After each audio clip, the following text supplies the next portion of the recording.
survivors, and welcome to First Aid Spray, a Resident Evil podcast by fans for fans. This is episode 87 of the show, and in this edition we take a dive into the deep with our look back at Resident Evil Revelations. My name is Sai, and joining me on the panel this week, a terrible aquatic mutation brought about not by the T-Abyss virus, but by accidentally sipping your paint water. It's Michael, Burger Time Early.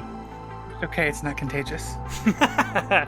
Plot twist, he's the secret mole of First Aid Spray. That is to say, he lives in the dark, he likes to burrow, and sometimes can be heard to squeak. It's Moist Owlet, aka James.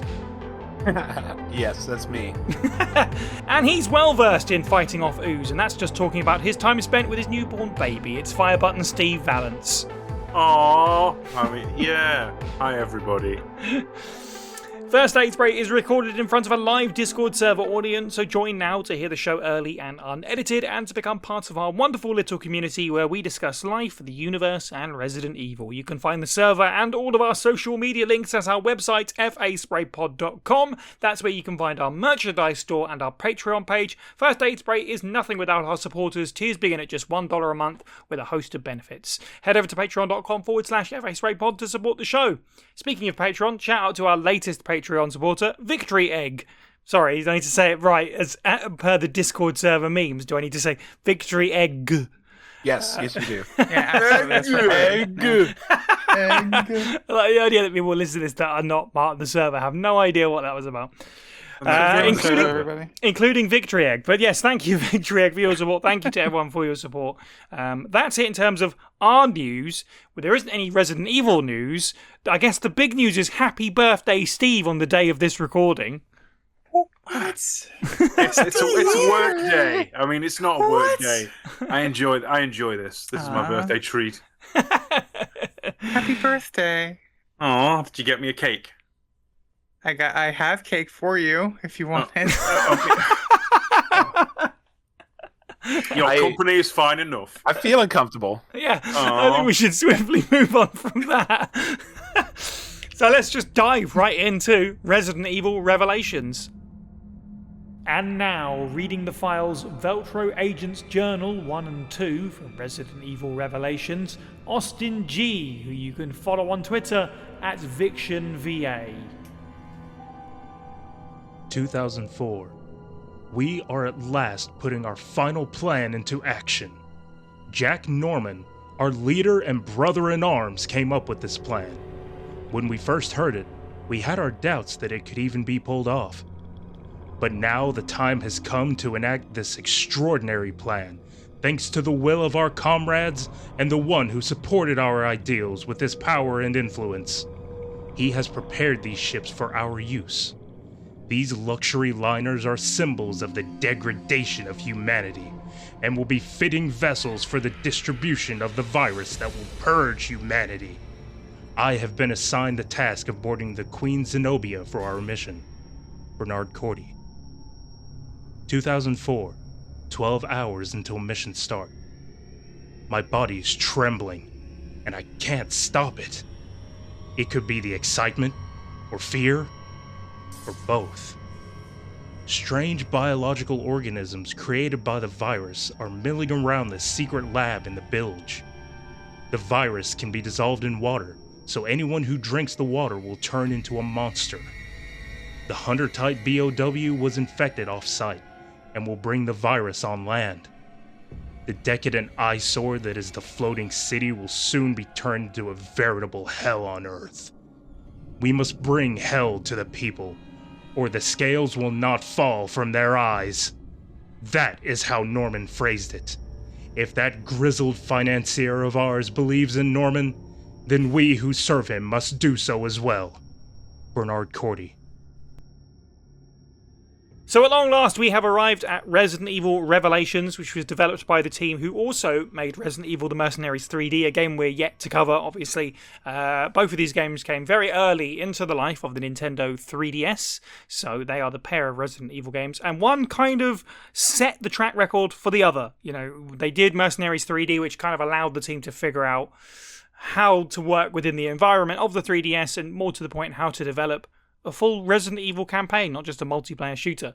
How to get the most out of that system. Resident Evil Revelations was designed specifically to bring the horror back into Resident Evil, which was on a bit of an action bender at the time. It was 2012, of course, so this game famously released in, I don't even think arguably the most busy year of Resident Evil history, just the most busy year of Resident Evil history, alongside Resident Evil 6, Operation Raccoon City, Damnation, which we just covered in our previous episode, and I believe also one of the live-action movies also came out in this year, so there was a lot going on. Revelations did so, brought back the horror by setting the story on a ship in the middle of the ocean. It also brought back Jill as a playable lead for the first time in 13 years.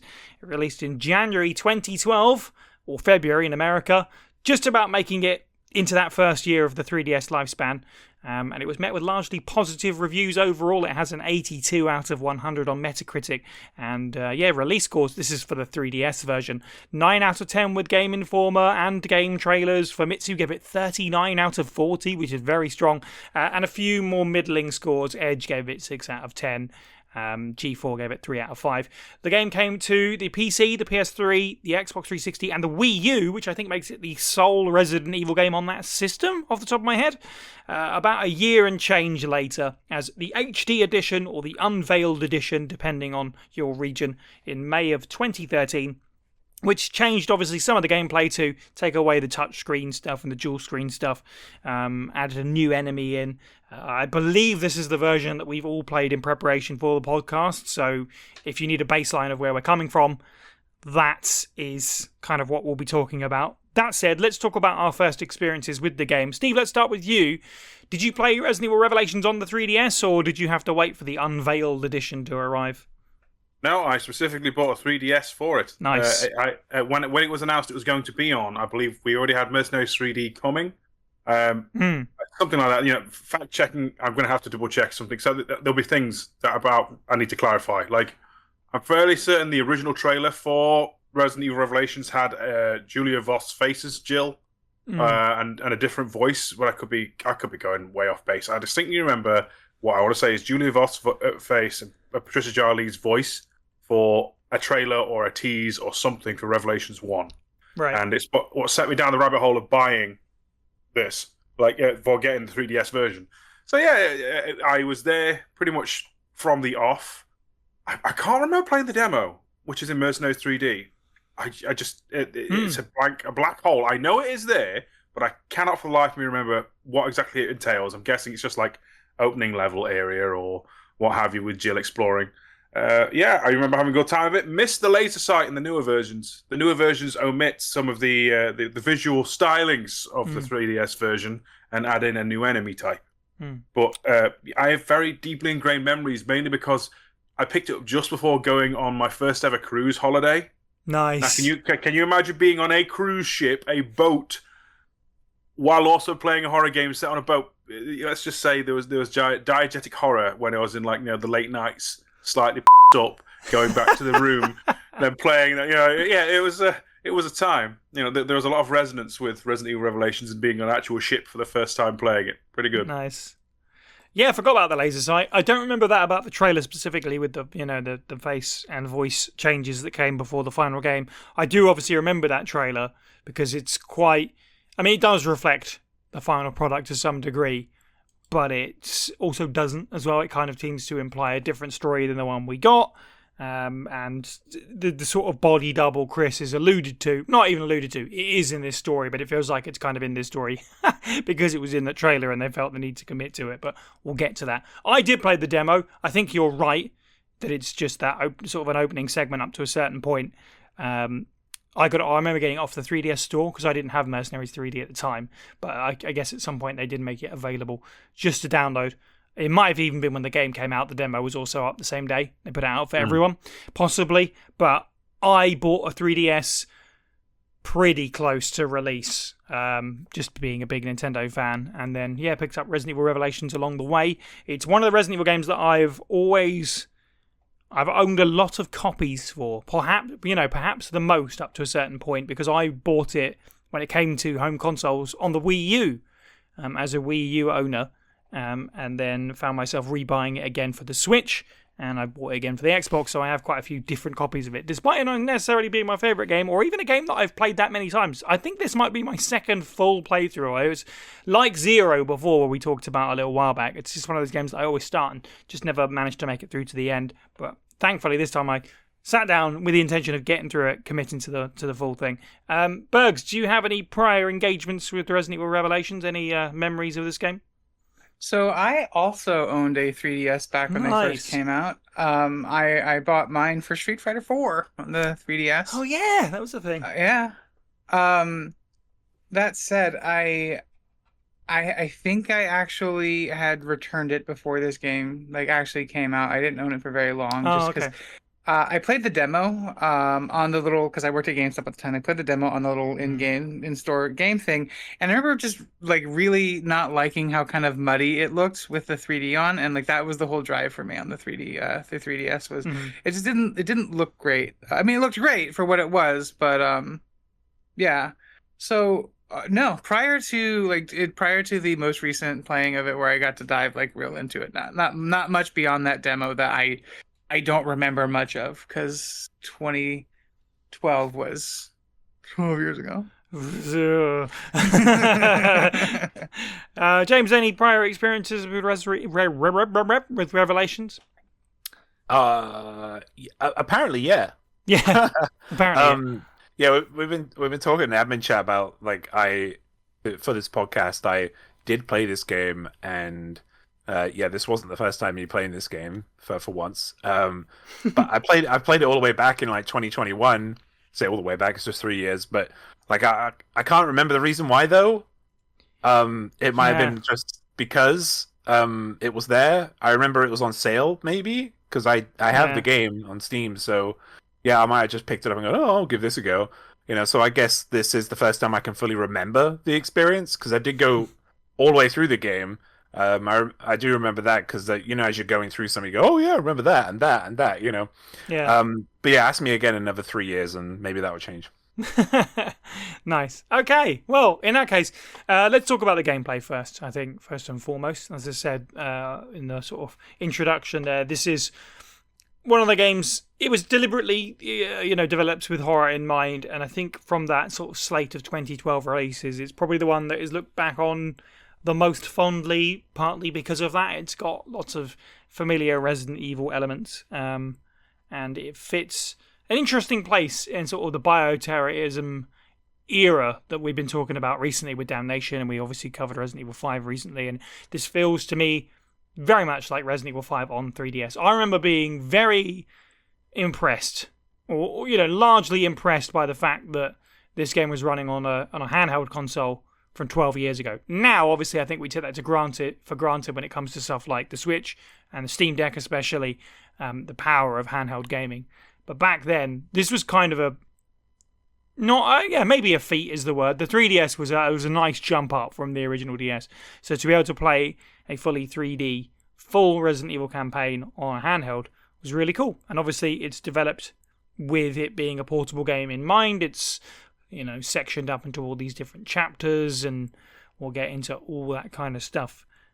Bergs, what's your feeling on the gameplay? Because you just said about how it looked kind of muddy, but how did it translate for you sitting down to play it this time in terms of the gameplay? So this is part of where I'm probably going to earn my heel hat today. I, at this point, understanding that it was a game that was on the 3DS, and fun fact about it on the 3DS, it ran at 480p on the 3DS. Dang. Yeah, it was that small, and that's the only reason they got it to look as good as it did, is because it was so small. I do remember reading that in an article at that time, because when you thinking about what other games that came out that looked like it in 2012, this playing it again still holds up. It still looks fine. In terms of the gameplay, though, it is, in my opinion, one of the loosest games Resident Evil games I've played in recent memory. I was playing through it a bit earlier today, actually, and there's multiple times where I felt like I had hit somebody and it wasn't. I do appreciate that. Like once I figured out that unless my reticle lights up, I'm not hitting something.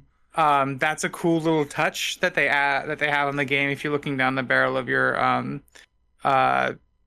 no, your scope for your rifle, the arrows and the side light up. So I think that's a pretty cool feature. But I mean, the enemy health feels really inconsistent. Like it was frustrating to me that like it took 4 shotgun shells to kill a base, air quotes zombie. When I can walk up to like other stuff with my machine gun and it takes like 5 machine gun bullets. So that doesn't appeal to me very well at all. Overall, though, like consider taking into account that it's a game from the time that it is, I think it's lovely. The amount of content that's in it between the story mode, which is long, which is like much long for a Resident Evil game.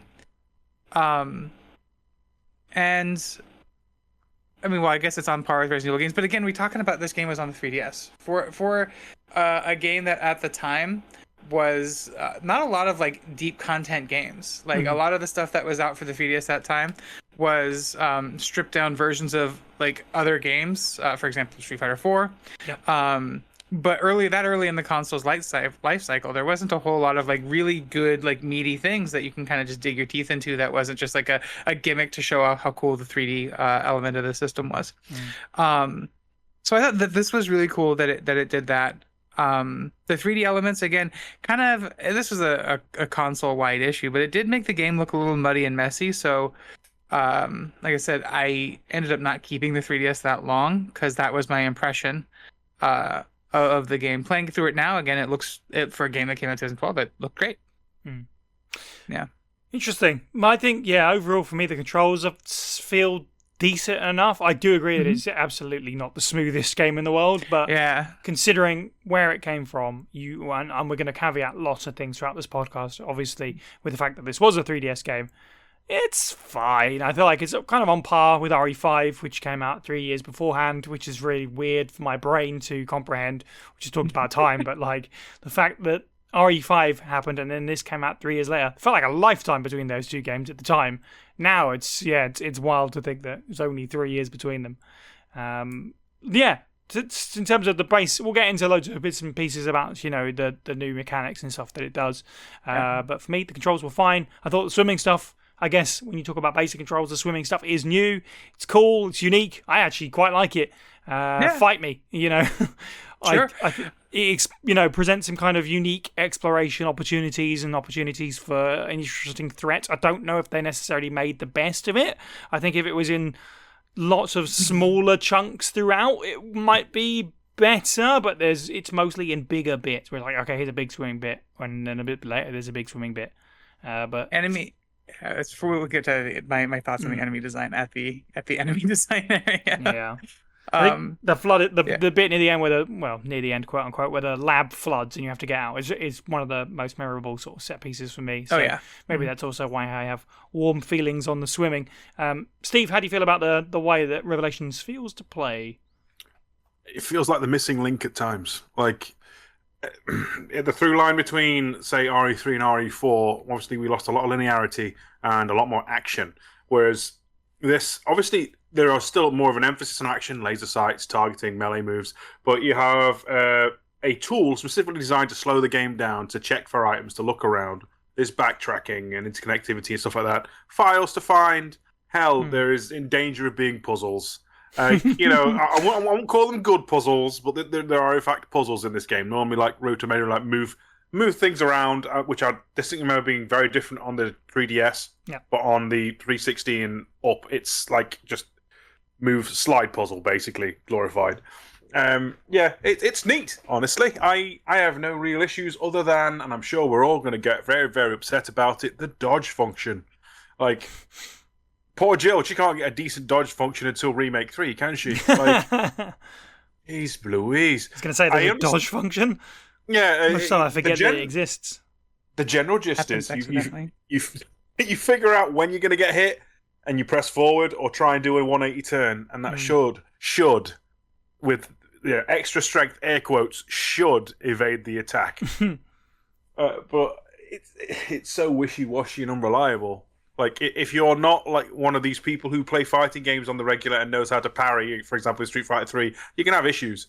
And it does hold the game back, because I feel like that was there as kind of an emphasis, especially with later game enemies, that it draws back a bit of the missing link factor. That everyone can play this if you're a fan of the older Resis or the newer Resis at the time. I mean, 12 years hence, not so new.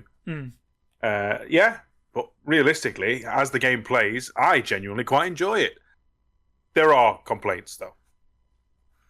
Yes, we'll get there. James, how do you feel about the basic gameplay? And since you're last on this one, do you also want to start talking about some of the new mechanics? Feel free to rip this baby wide open. Thank you. So the mechanic in this game is bad because the POV is bad for dodging. Because by the time you use your dodge, your screen is full of monster. So you can't see when to dodge. Like, so there's no point using the dodge, and you'll just accidentally use it anyway. Like, I actually switched my dodge, because I use keyboard and mouse. I switched my dodge to my spacebar because I was constantly using the wrong key for it. Like, anyway, and it would trap me into an action. But even then, just changing it to spacebar didn't actually change anything.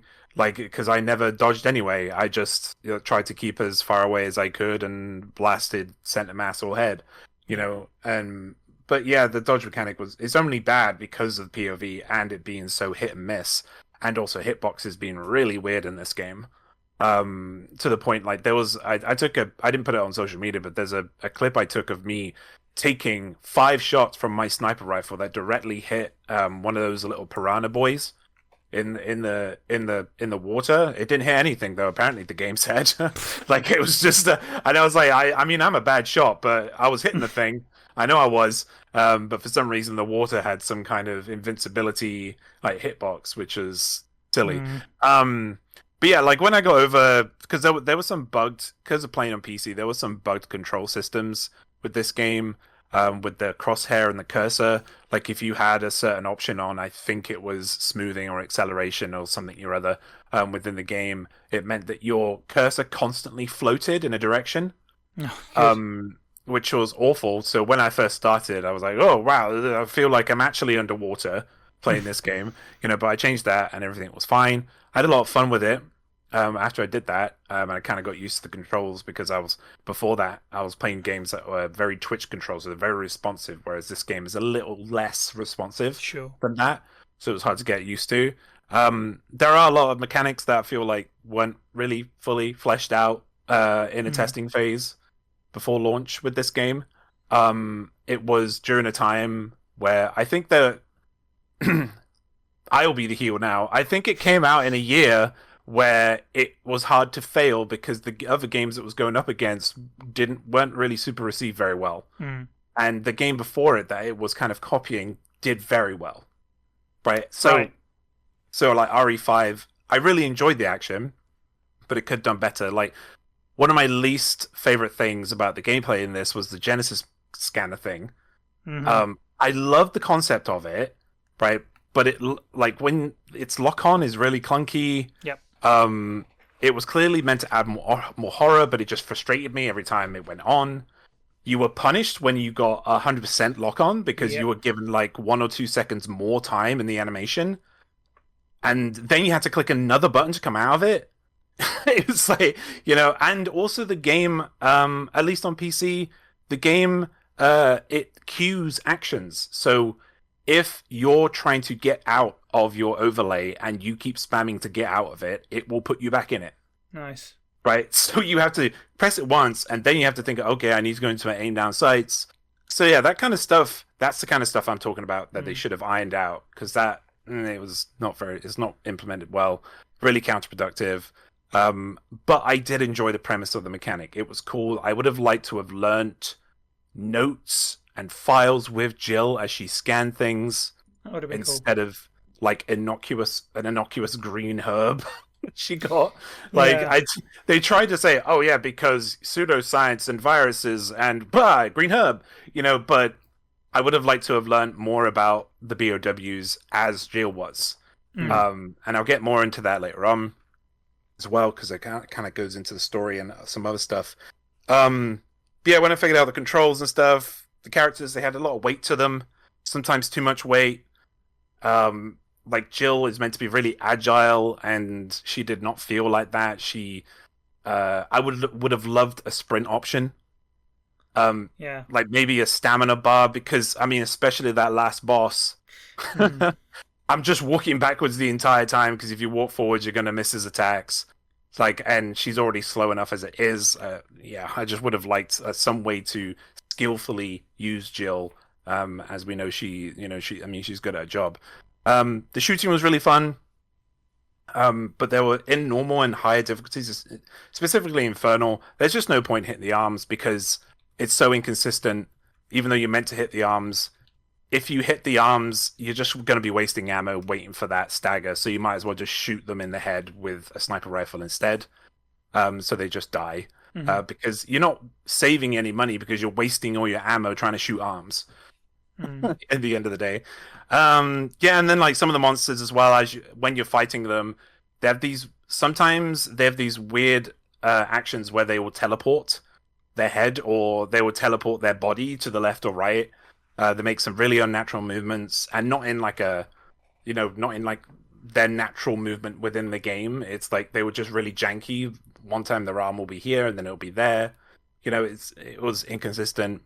Again, this is going back to what I said earlier. This is what I mean about kind of some testing, and maybe some like game testing should have been more thorough when it comes to this kind of stuff, because it doesn't make Infernal very fun for me, and like even at times Normal wasn't super fun either.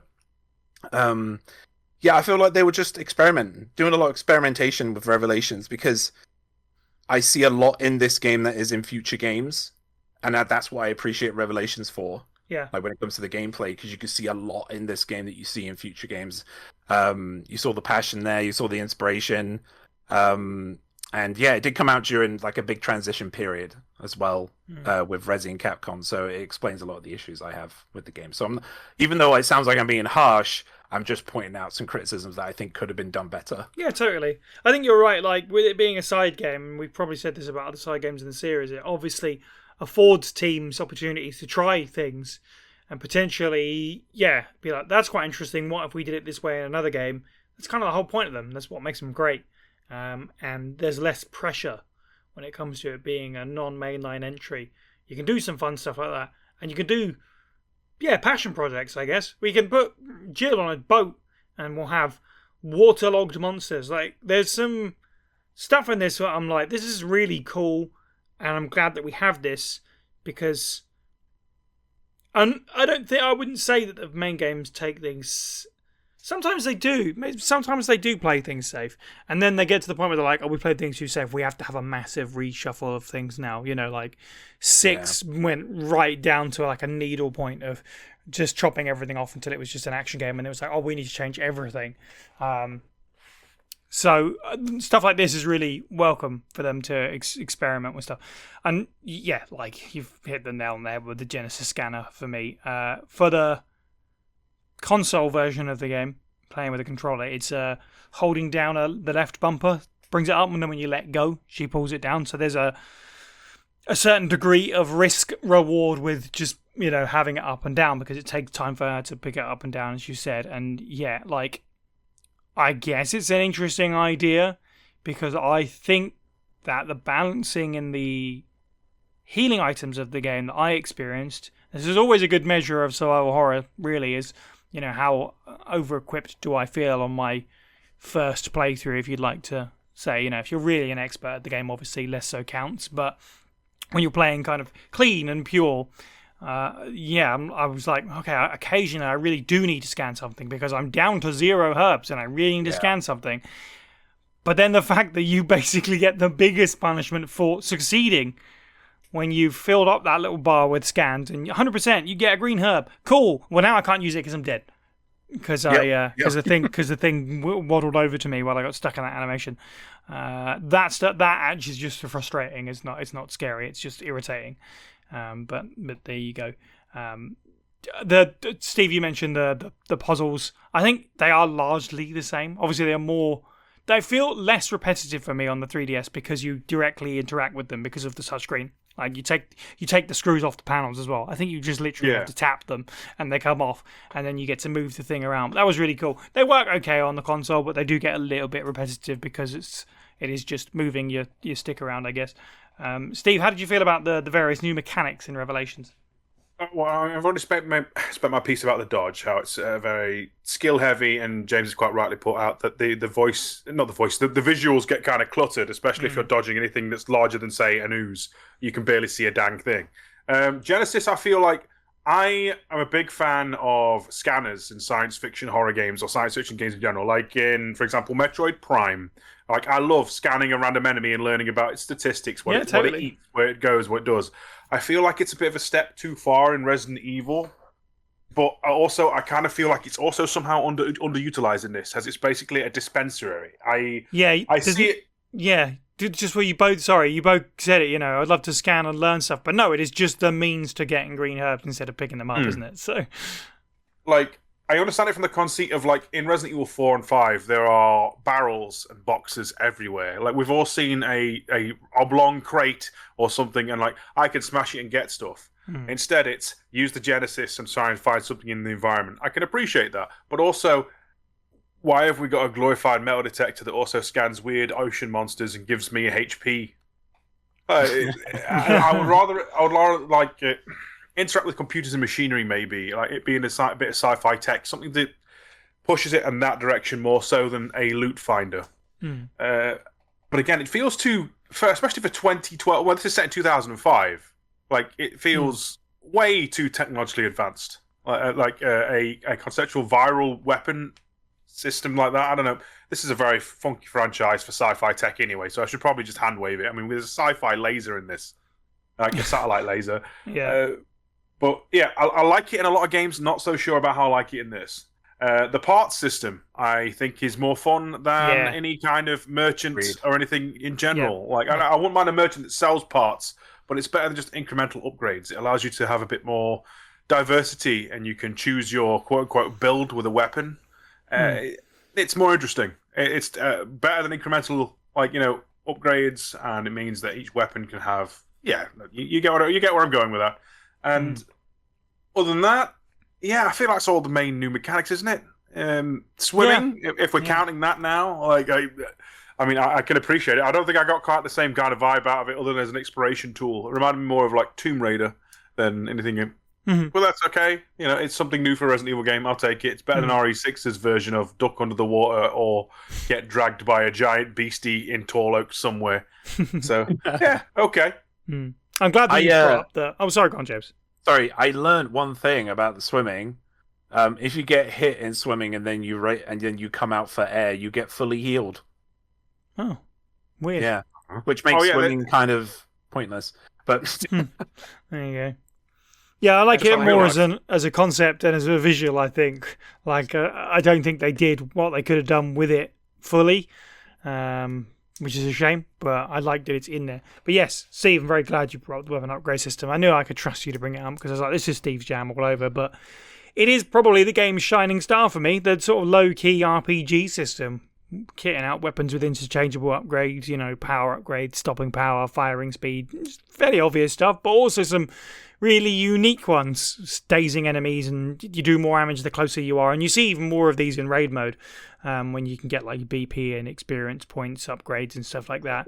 And I think, and we'll talk more about exploration and stuff like that when we get into the locations and stuff, but I think the parts and stuff like that is the best incentive to go in every room and then backtrack to a box and be like, what did I pick up? Because it doesn't tell you. It just goes, you've got an illegal custom part. And you're like, oh, okay, I'm going to want to find out what this is. Yeah, like that system's really, really enjoyable. And the choice that it gives you as a player, you've got 3 weapons. You can take whatever you want. You could take 3 machine guns if you want. You'd be probably mad to, but and you can kit them out all differently and stuff like that. I think it's a really cool system. Bugs, how did you get on with the weapon upgrade system, but also the mechanics at large? Oh, I was gonna say I really enjoyed the weapon upgrade system. I think that in terms of the mechanic and how the game plays, it feels like mechanically the story campaign part is the afterthought. Right. Because like you said, it sucks to have to pick up a thing. James and I were talking about this earlier today. Like it sucks to have to pick up a thing and then go find the because you get a box and you're like, oh, weapon upgrades. Is this going to be better than the one I have? And you go and it's a double, or it's even worse, or it's something that's not useful for the gun that you like to use. Yeah. But you have to take all that time to go back to it, and then you can't hot swap stuff out. Like if you find a new gun and there's not a weapon crate next to it, then you leave the gun that you have with all your upgrades there, which I understand it goes to the box, that's fine, but like you're just wandering around with this new weapon that's I get it. Yeah, it doesn't have any of your cool toys on it. So like that's a little frustrating, but playing through raid mode when the level is going to be over in the next 5 to 10 minutes, like then you pick up your 4 upgrades, the level ends, you see what they are. Beautiful. That works beautifully. We can get more into the raid mode stuff, but in terms of like I see there's a lot of times where you can see where this would have been a touchscreen thing, and it's super obvious. Like hearing you all talk about this was a touchscreen thing, like okay, that all tracks as like this would have been a touchscreen thing. Did the 3DS have a gyroscope in it? Yes, for aiming. You could gyro aim I believe this game had optional gyro aiming. Yeah, I believe so. Because like when I played on the PC, obviously, and I had to switch from my PlayStation 5 controller to my Xbox One controller for this game specifically, because the PlayStation 5 controller just would not stop gyro aiming, which is neat when it doesn't stop you aiming when you move. Like if you're trying to move with your stick, or it's weird. So that'd be my one complaint in terms of the mechanics there. Gosh, I can't say enough nice things with weapon upgrade system. Like illegal, like I get excited when I see a golden drop box drop, because I'm like, is this going to be the stagger that I want? And James was telling me that there's a lot of points in the game. Like there's a specific boss that you fight early in the game who runs away, and James was telling me if you kill her by this point, then she drops she'll drop an illegal upgrade part. I didn't, obviously, because I'm not great at video games, but I think that was like my favorite part of the game was the weapon upgrades, because they were cool. Like you're not wrong, it's cool. I think some of the weapon choices were weak, but yeah, loved More it. games need super illegal parts, whatever they are. Super illegal. Yeah. So illegal. You get fired into space for having one. Unless it's on the Mega Drive, then it's mega illegal parts. Don't have You wouldn't download a custom part.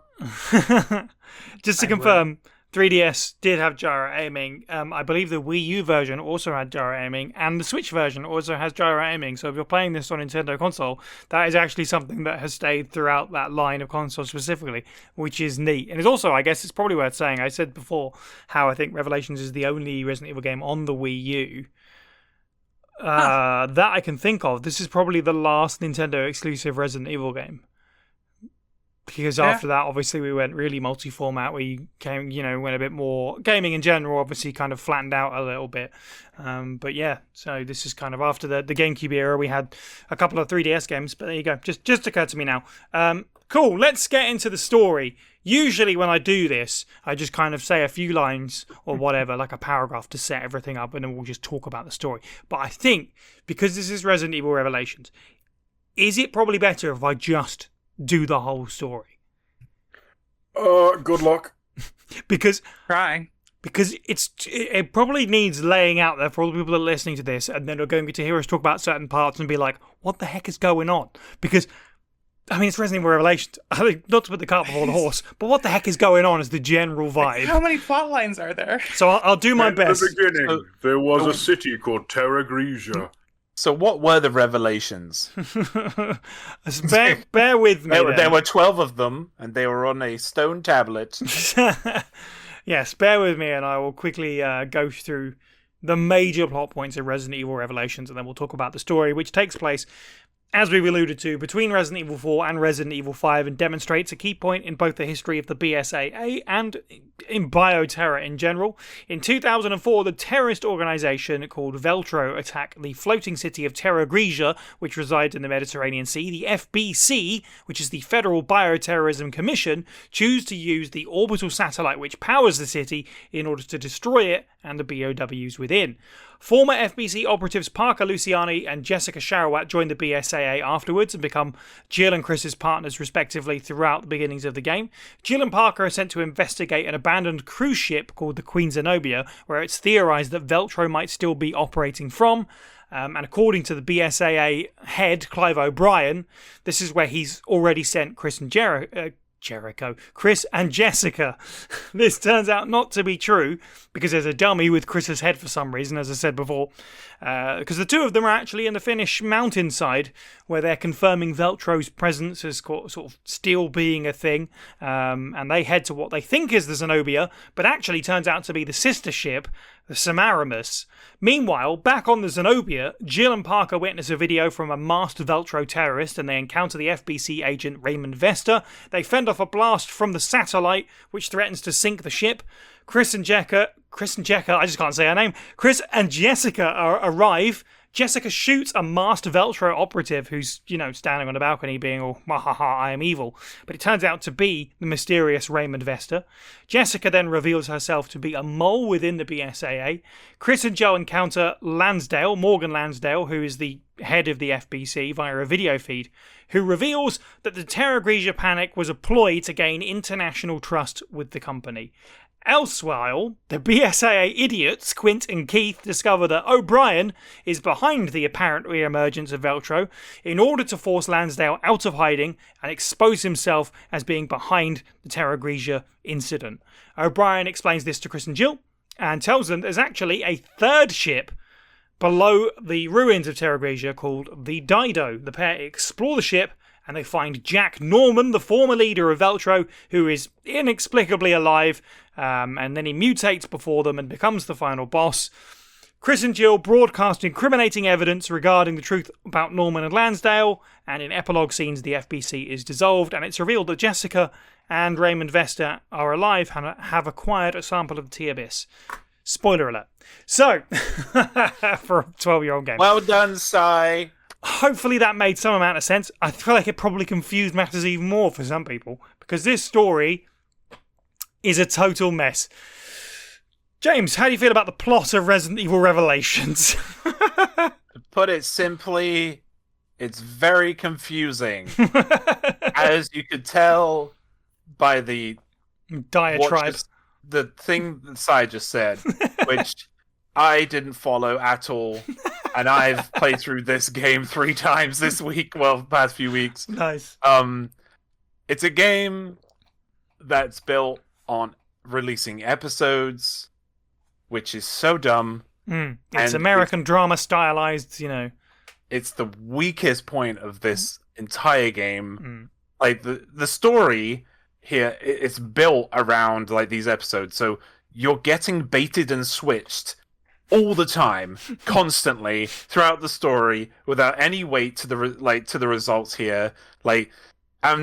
Capcom, they've always had this issue of following up conclusions to their games. So why did they do it 12 times? Yeah. It was, one after the other, which is constantly, I was exhausted just narratively, so I just ignored the story. I just skipped it. I had a vague idea of what was happening. You really start to see the cracks. I imagine if you were following this episode after episode and you were taking your time, but if you... Actually, no, I don't. I don't actually, because it took me 4 weeks to complete my first run, right? So I took my time with it anyway, right? And it was still confusing. There wasn't much thought put into this. The reveals there being, there was more than one ship, that was really ridiculous. They didn't think to just look at the name? Look at the name of the ship as they were approaching by helicopter? They didn't think? Yeah. They're on the wrong side. So, as a viewer of the game, you're constantly reminded, as well, only when the game wants you to know. Like, which is really silly because you know already. So it's like, it's a nitpick, but like, I really never felt like I was discovering the story with the characters. Like, I really felt like I was forced to only seeing what was on the page that was written.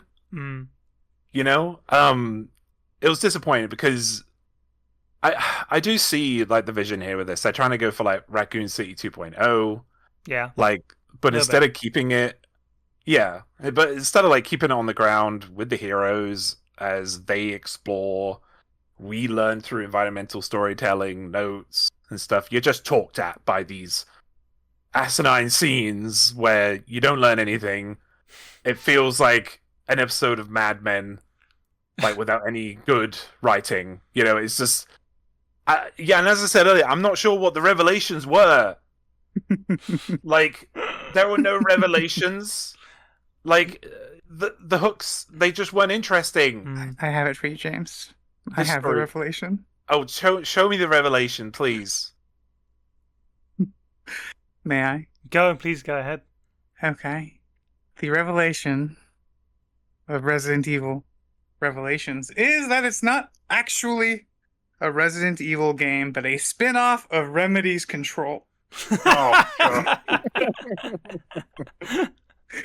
Hear me out. My first thought was, I'm so mad that nobody told me that the FBC was involved here and that this was a threshold tear. I mean, it makes sense to me because the enemy design is so vastly different from almost anything we'd seen in Resident Evil at that point. Like, I'm going to even go so far as to say that even the closest thing that we have to the sucker things are the leech enemies, which don't look like that.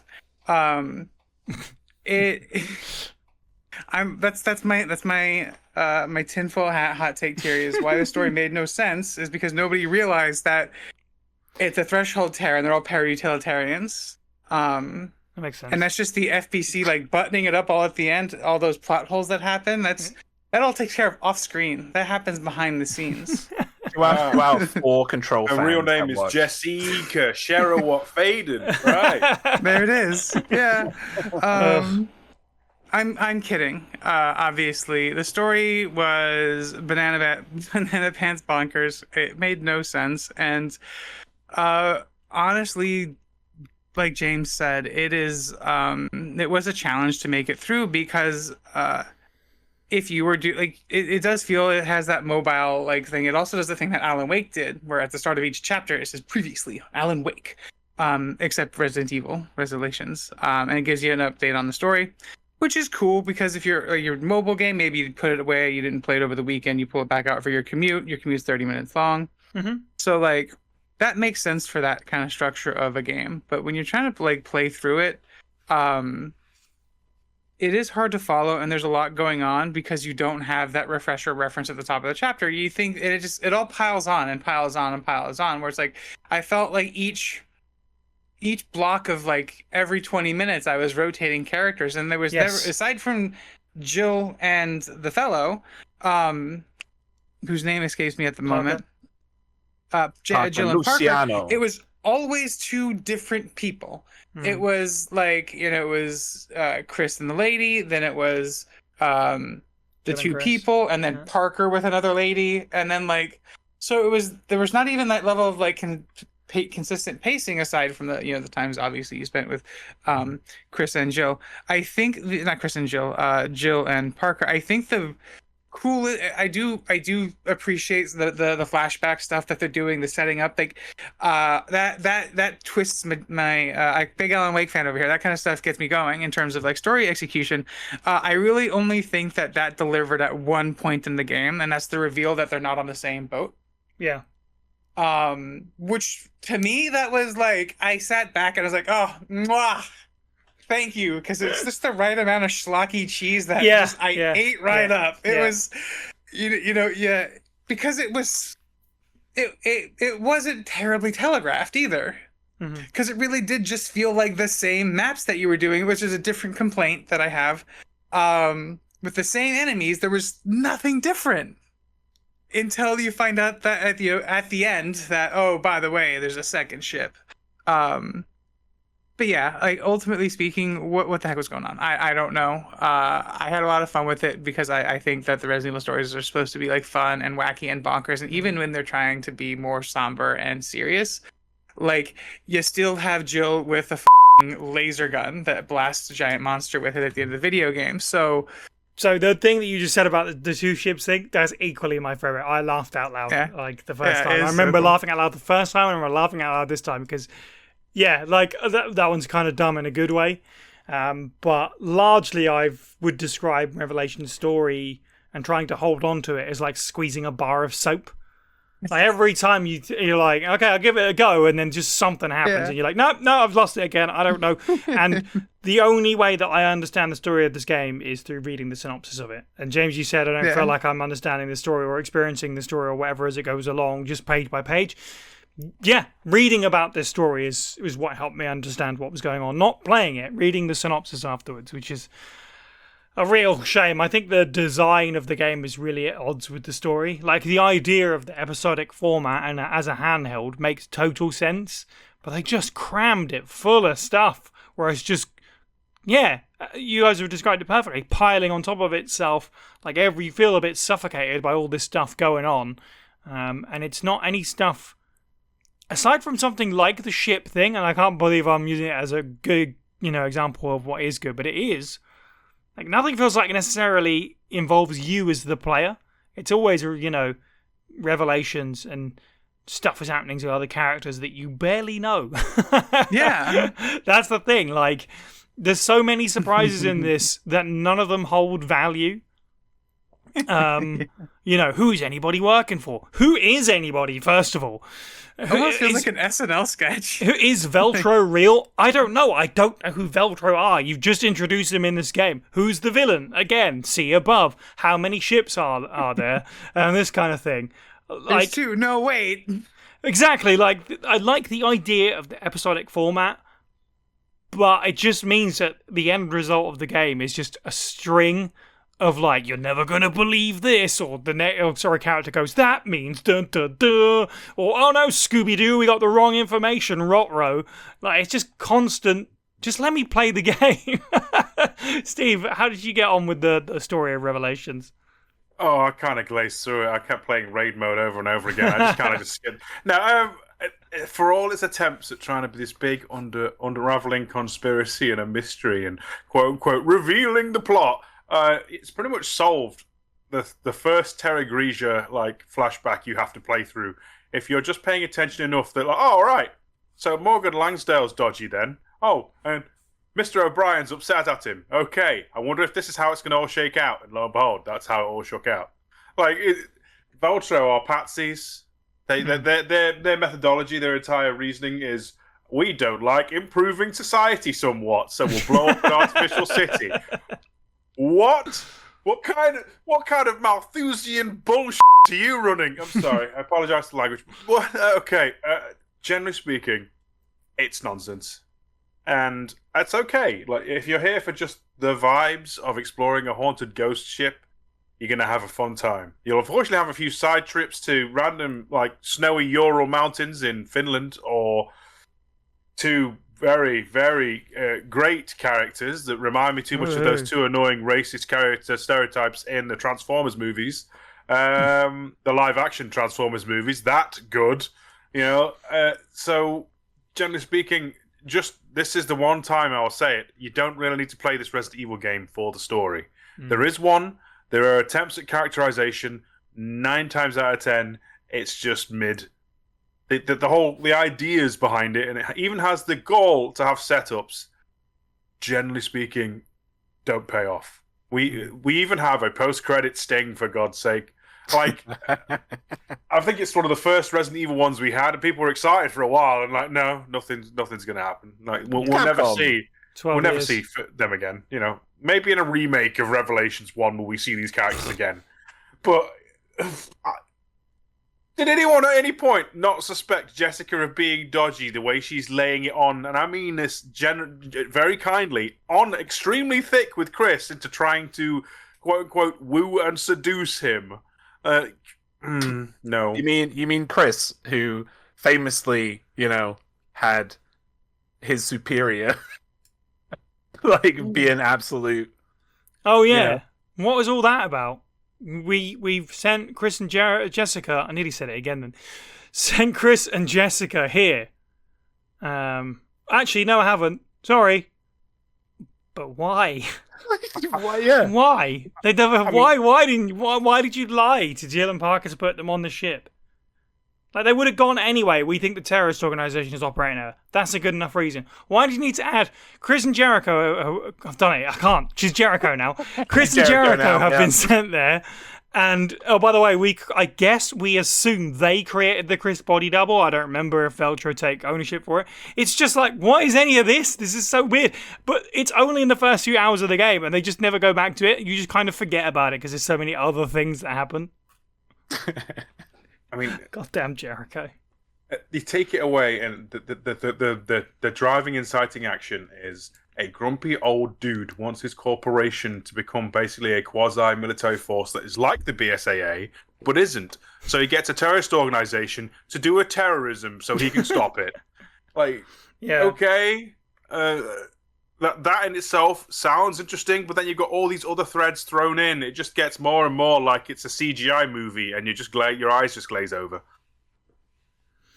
Yeah, it's kind of funny how, and maybe this is probably a point that the game is trying to make, but because there's so much stuff going on that you don't know really what's important or the story that it's trying to tell, is we have Lansdale in the FBC who works with terrorists in order to increase their sort of standing on the world stage of the FBC.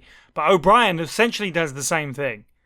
Like, where he's like, I'm pretending to be terrorists to call these guys out. And it's like, okay. That guy, oh my God. Columbo, Robin Williams. Like, oh my God. May you rest Just in one peace, more thing. Just like, one more thing. He did that. Plot twist. He did the worst bait and switch. You know, when they were on the top of the ship, like Jill and Parker on the top of the ship, right? And he does that thing, right? He's like, I can't explain. You need to just go. And Jill's like, can you tell me how my partner is, please? Can you just... No time to explain. If I explain, then you could have just explained it there, Brian. You could have just said, he's fine. Yep. You know? Super weird. You could have just said that.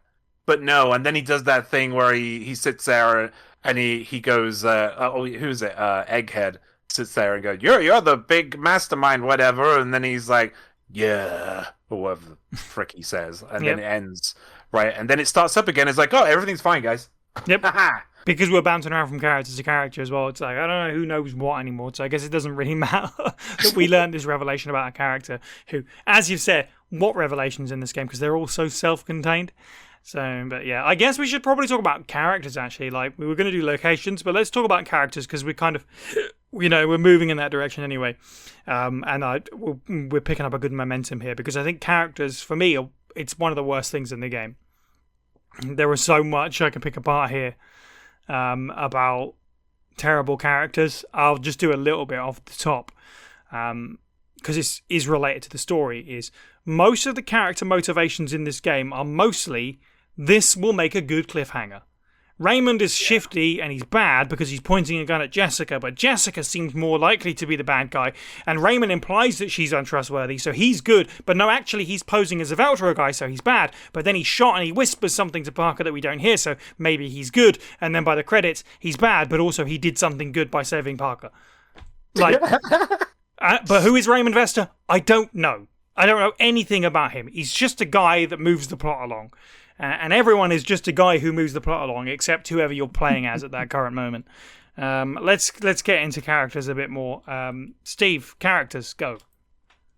I like Parker as Italian Barry. Italian Barry. Like, he's okay as not Barry. Not so much his own character. The man who has killed more hunters than God. Like, he's okay, isn't he? Like, as he's all right. He's all right. Okay. As established, like, slightly goofy guy who wants to offer everyone lunch.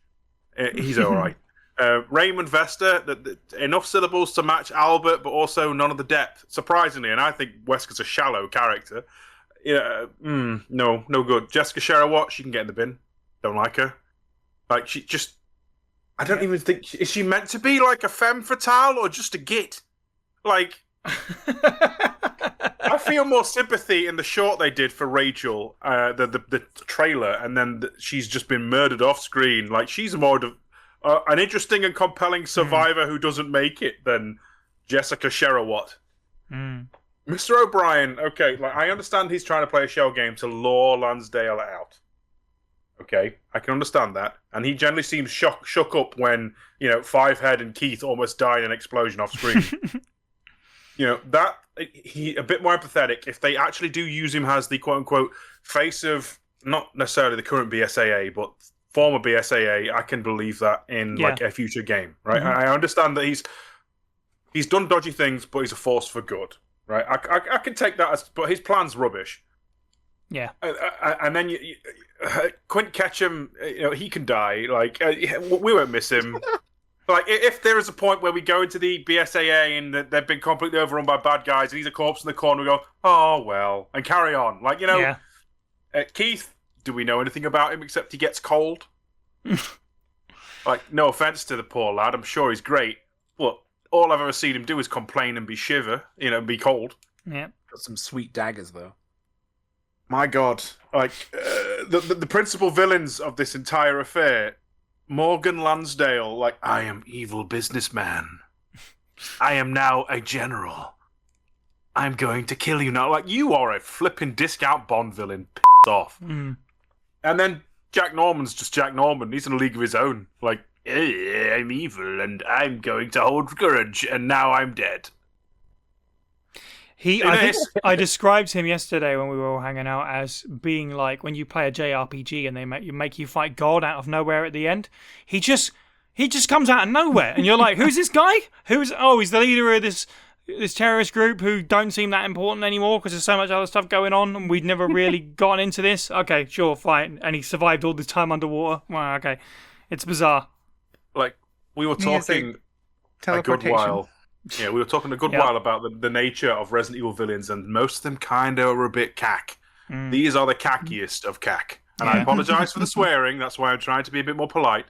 But the characters are... It's a wonder they don't drag this story under. But again, just to emphasize, Chris is a little bit flatter than normal, but he's okay. Jill, also a little bit flatter than normal, but you can still see that cool professional demeanor come through that emphasizes her a bit more as the soldier to Claire's savior, to differentiate of the two leading Resident Evil ladies. Parker's still just Italian Barry, though. Why can't we just have had Barry? I like that that's caught on. Yeah. Parker's, I like, he's got some warmth to him. He can joke about a bit.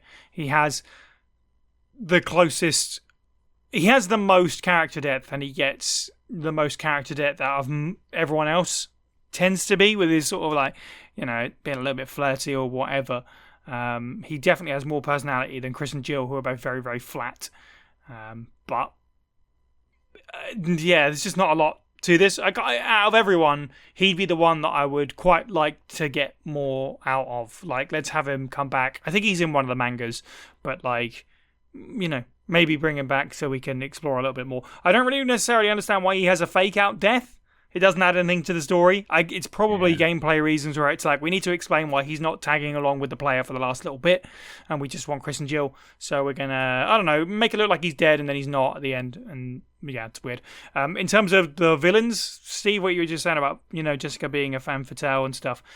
Yeah, she just goes from, oh, look at my butt, to being like, oh, I'm evil. From cringe to cringe. She is essentially discount Ada. So it's like she's designed for me to hate her. So it works, I guess. I'm not meant to hate her in the way that, I do. But I hate her in other reasons. But the other thing I realised is that Raymond Vester is also discount Ada as well, to be fair. Because he is just mysterious man who has mysterious employer and mysterious motivation. Like, there's two Adas in this game. Oh, bully for me. Bergs, how do you feel about the characters in Revelations? Who? Question mark? Yeah, pretty much. I will say just a long list of Italian names. Barry is my favorite character in the entirety of the Resident Evil series.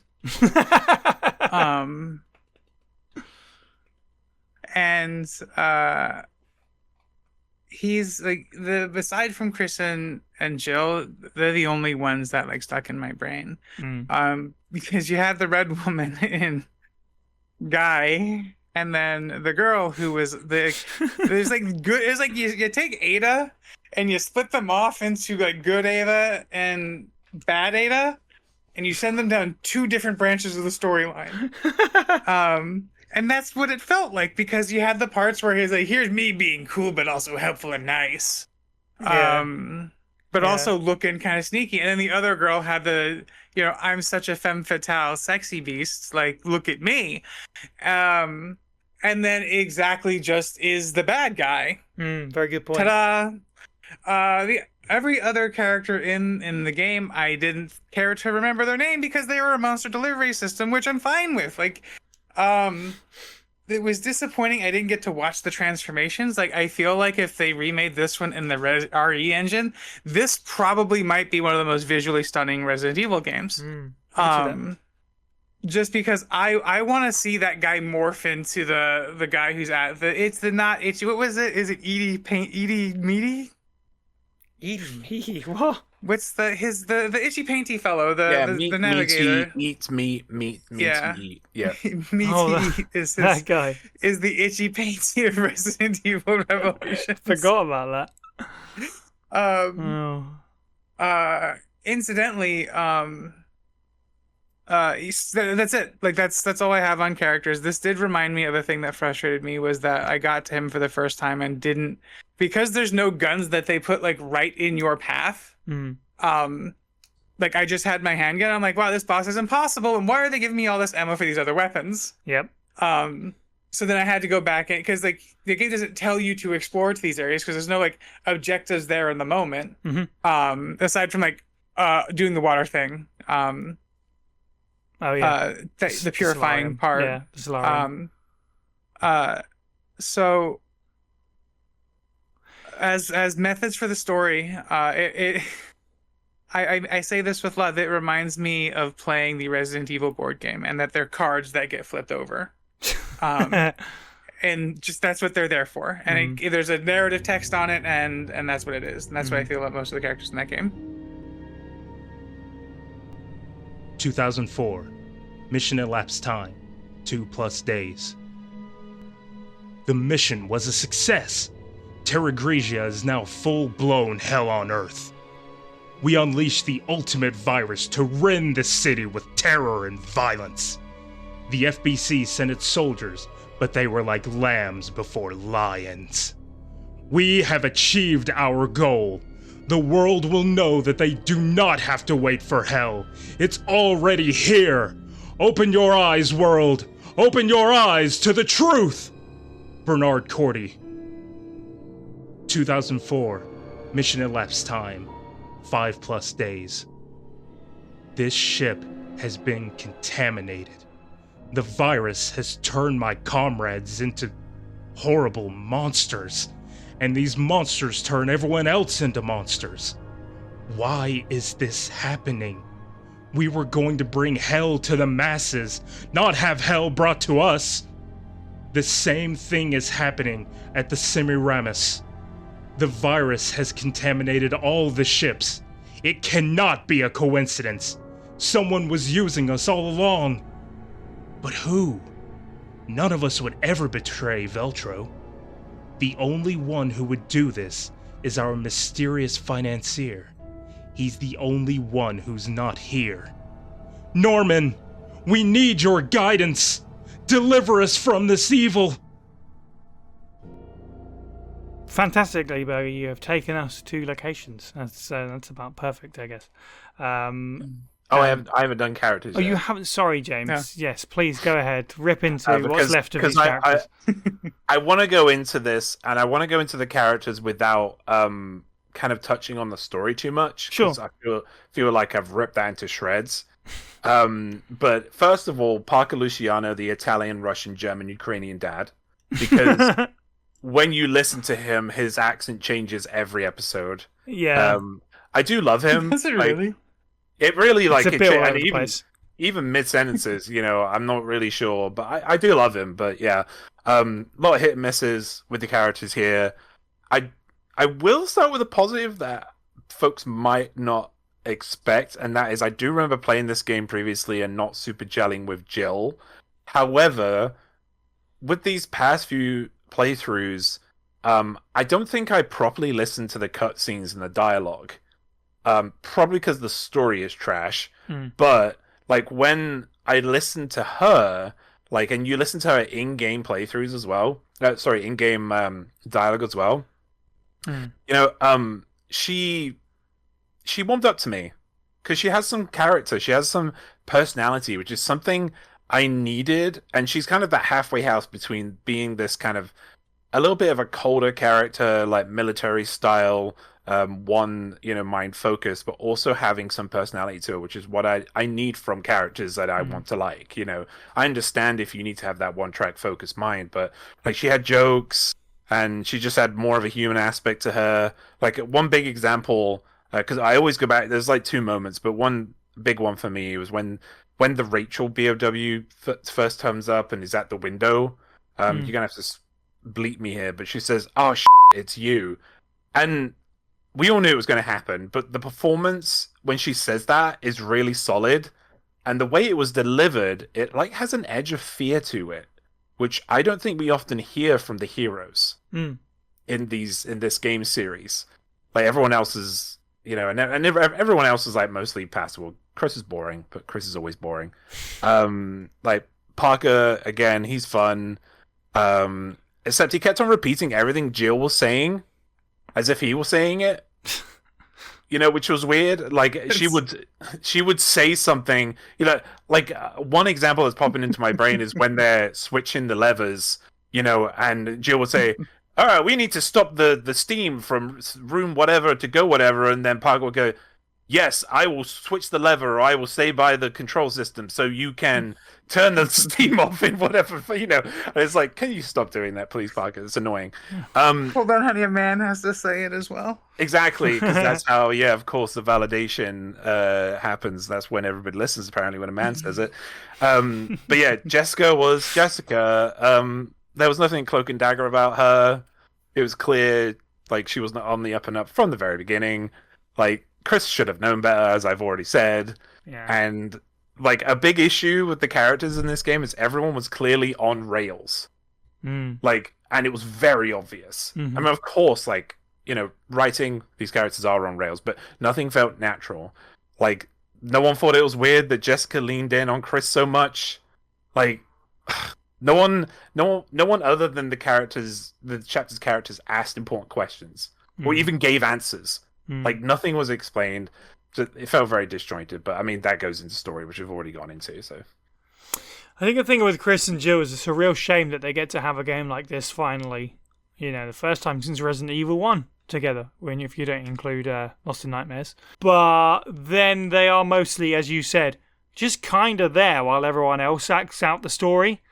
And it unfortunately means that they're kind of dry for most of it for me. They do a little bit. I actually kind of like, you just said, like, Chris doesn't really understand what's going on with Jessica and realizes that he's kind of being played, because it reminds me of RE1 Dopey Chris a little bit.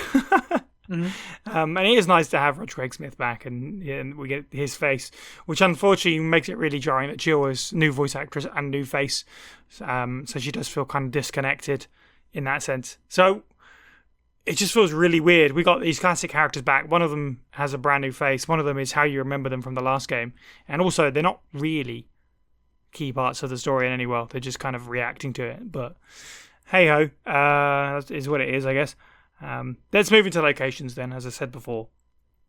Which, yes, there is a few. There is the 3 ships, 2 of which are, you know, designed for gameplay purposes, as you know, as well as story purposes, identical. And then there's the one that's underwater. We also have some of the Finnish countryside in the airstrip, and we get 2 hold-offs, 1,000,001 hunters in Terra Grigia office buildings.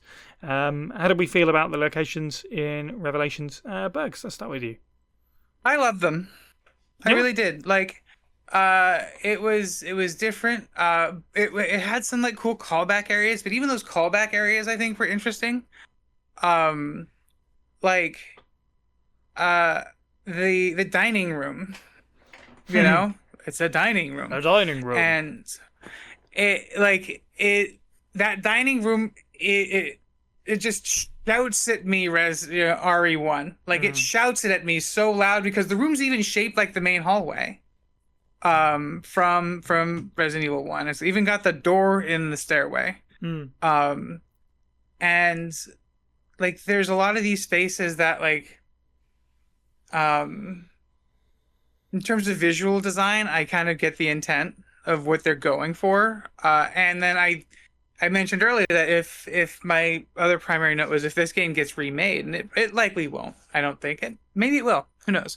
But like envisioning how this game would look, and just to walk through in the RE engine with the level of like visual storytelling and atmosphere that they can just provide for video games 12 years later. Because like, gosh, you could even change how you design the level, because the text on all the boat stuff could have the boat's name on it, but if the level's really tense to play through, you're not paying attention to that. And so like the reveal's still there, but it kind of gives you more opportunities for subtly altering the environment and doing a lot of like visual storytelling. And I think that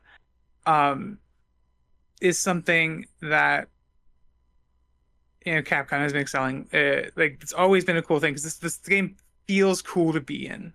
Like I love how the doors look when they open. I love the design of that big central grand hall. It's beautiful for even for a game that came out 13 years ago. Gosh.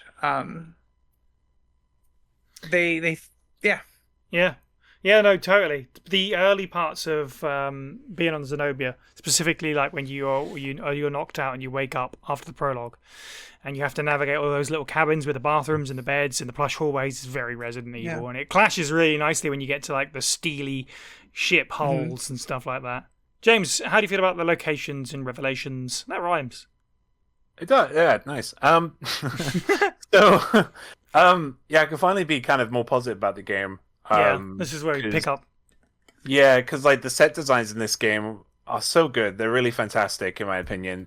I definitely have problems with maps in video games. I like learning my way around them. Steve knows this. And maybe it's because I've been playing more and more like Resident Evil games, but like I really fit into the groove in this game and its traveling.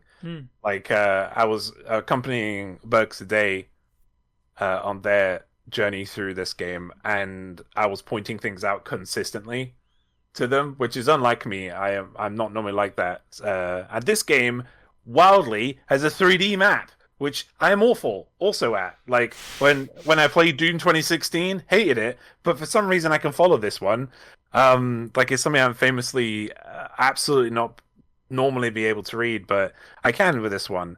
And like each room, even though the game had like a very similar tone and aesthetic throughout it, like it felt different. Like each room was presented really well. I really wished there was some identifying marks other than a couple of rooms to tell me what they were, because the only way I knew that the dining room was the dining room was because it had food in it when I went into it, and it was on tables. There was stuff like the casino and the cafeteria and stuff, but I would like a little bit more signposting there. Like highlights for me is probably going to be the same as everybody else. It's like I really love the grand hall, and again the dining room. Disappointments for me were the lab and the last chapter. Parts of the last chapter. Because the lab was like 4 rooms. Yeah. And like not super inspired in the design. And like I think by the time I got to the Dido, I was just ready for the ship segments to be over. I do have some good things to say about the Dido section, but that's later on, so stay tuned. Okay. They might have figured that out. They might have thought, okay, we've been on two ships technically now, so let's just shorten it. Of course, because it might get too much.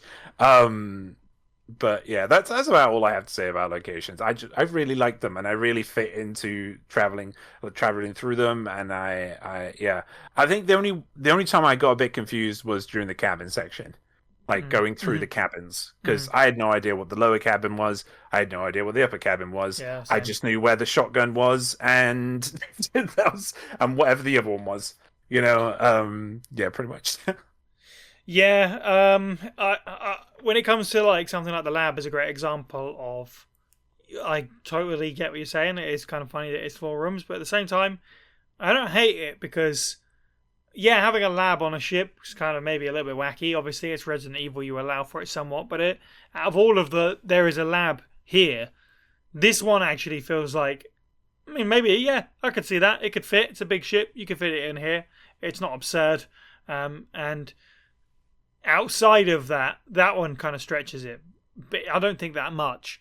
But outside of that, the rest of the locations fairly realistic enough for me. Mm-hmm. Like Okay. it actually sticks to what feels like sticks to what might be a realistic layout in a ship like this. Perhaps it doesn't get completely insane. A cafeteria or a dining hall, a couple of different decks and stuff. Sure, fine. And there's a secret lab because it's Resident Evil, but it doesn't go too crazy, which I actually kind of like. We talked about the dining hall, but also yes, sort of whatever that main central area is with the elevator really does kind of route you to a point in the ship, which is definitely welcome to have that back. For me, though, I just said all the spare things get a bit positive. I also actually completely disagree with the exploration. I had a terrible time with it. I think the map in this game is atrocious. I cannot follow it whatsoever. It certainly doesn't help. There's no marker for where you are in a given room. It changes as you move around. So you just go, I'm in this room and I need to head this direction. I guess because as you said, some of the signposting can be bad. I guess I'll just pick this direction and hope that I'm going the right way.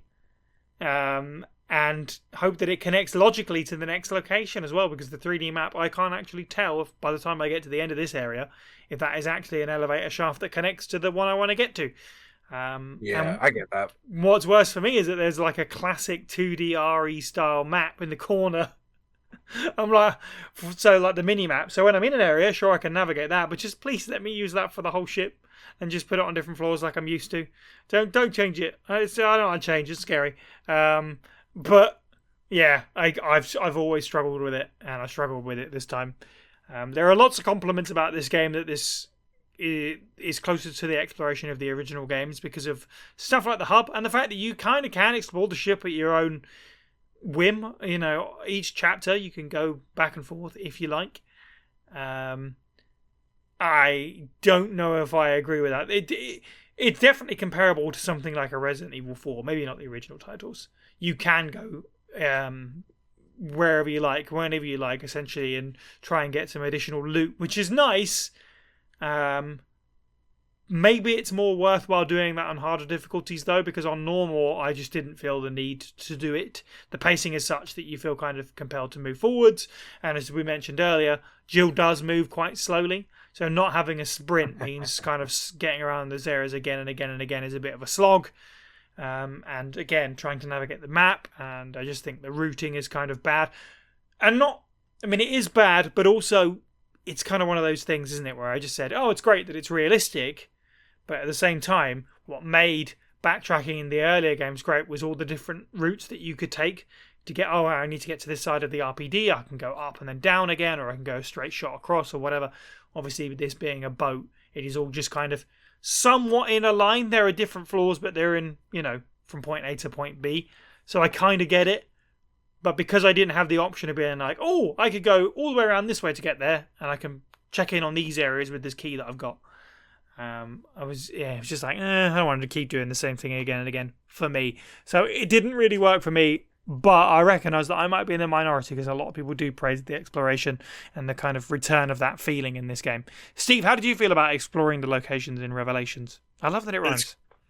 It's good at hiding its linearity. I feel like there is a point where the game opens up more. Like for example, when you reach that hall, but like first off, you have to go upstairs and drain a pool before you can actually explore it, and that's to be done in a subsequent chapter. Which is neat. You can do that. It's an entirely optional area, but you have to basically like pass the credentials first.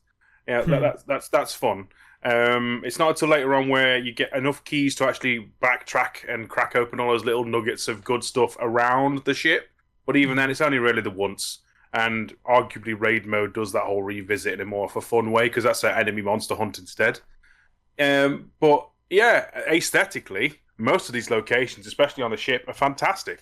Sometimes I don't feel like I'm on a ship at all. Sometimes I feel like I literally am in just some kind of rustic, creepy mansion with aquatic theming, which is entirely fine. The exteriors, I feel like they don't feel... the sea feels static, really. Except for that one point where you're trying to escape the boat doesn't really feel like it's at sea so much as it might as well be moored up somewhere. That's not...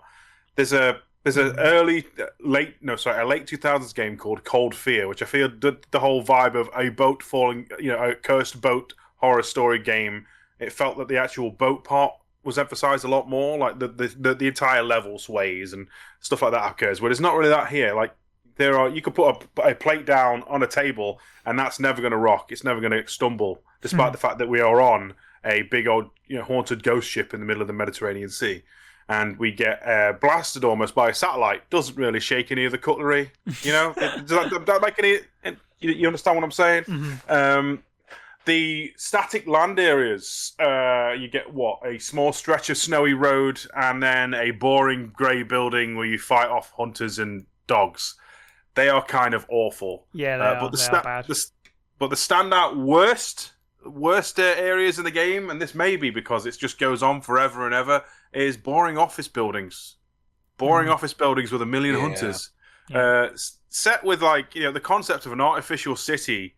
You could have done all sorts with that, and instead we've got going to Nat West with hunters. That's boring. God, I hate Nat West. Yeah, what a waste. Oh boy, a locker room. Oh wow, a stairwell, a boardroom. I am riveted beyond belief. Compared to the haunting, almost Spencer Mansion motifs of the ghost ship, the beautiful little promenade which has Mayday, John Skagdead himself is in there.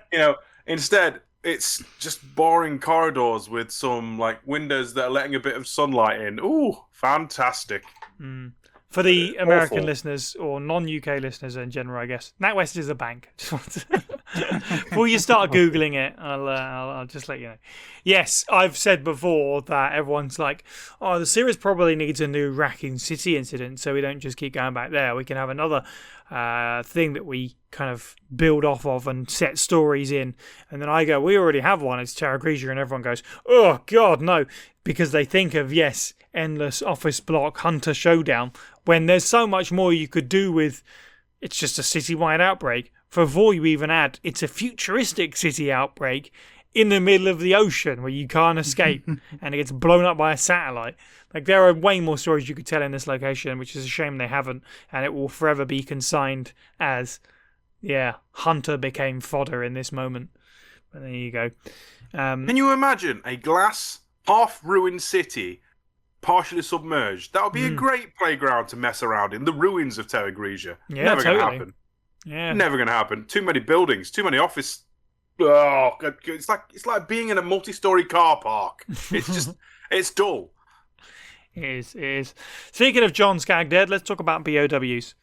Let's get into that because this game has, aside from a hunter, I guess an entirely unique roster, which is really, really nice. And it must be said as well, broadly speaking, sort of top down before we get into specific BOWs, I really like the theming of these sort of bloated corpse creatures with weird appendages that are inspired by aquatic creatures that ooze with its weird sucking organ thing that it uses to rid you of all the water in your body, stuff like that. It's really cool. How do we feel about the BOWs in general? Actually, Steve, let's start with you. Okay, I meme on the Skagdead because it's just basically the Pluto creature from Dead Aim with a saw blade attached. But also, I'm going to forever remember that thing. The ooze, they are, for me, some of the best non-human, humanoid-shaped things in this game. And yeah, arguably, at some point they were human, but I just see, regenerators, twisted cousins. Yeah. And they all have unique spokes, and you have like the bladed variant, you have the exploding on legs variant, you have the scissor arms variant, an entire subspecies of enemy type. It's almost like Dead Space and its necromorphs. It's got its own identity, and I really appreciate it. Some of the fish are kind of crap. Like the little nippy blighters, they're turning Guppy into Jaws. They're rubbish. Yeah. They are absolute crap. I love the sharks that have been turned into man-bladed knights. That they're amazing. Whatever the hell Malacoda is, it's just a whale with parasites. Yeah. And we even have, like, honest to goodness, its own version of the Tyrant. Like, whether it's really called Tyrant or Ultimate Abyss, or a bit pretentious there, it's pretty good. It has like mind-boggling effects entirely its own. Mm. Do I think hunters were done badly by this game? 100%. Do I like the design of the Far Fellows? Yes, when you can see them for all of 2 seconds. They had their own subspecies of hunter, and they relegate it to the back burner, and then have you fight another 400 of the regular variety. Yeah, that's not fair. Like, can't we ruin the Licker's reputation for a change? The Far Fellow is such a missed opportunity as well, because it is just thrown in with more hunters as like a wave enemy, except sometimes you can't see it. Like, imagine Invisible Hunter as in a game that is a bit more slower paced. It's absolutely terrifying as a concept, which is a shame that it's kind of thrown in here. But yeah, I'd say largely I agree. We kind of alluded to it earlier, Bergs, you said about, fighting the Skag Dead and having loads of ammo for weapons you didn't have. I had the same thing where, like, we probably should have talked about it in some locations, but the fact that you can miss weapons, and I completely didn't pick up the rifle until like chapter 5, so barely scraped through the Skag Dead fight. But I kind of like, as a fan of the thing, I kind of like the Skag Dead. It's, giant maw, stretched out head, creepy looking thing. The fight is irritating, but the design is cool.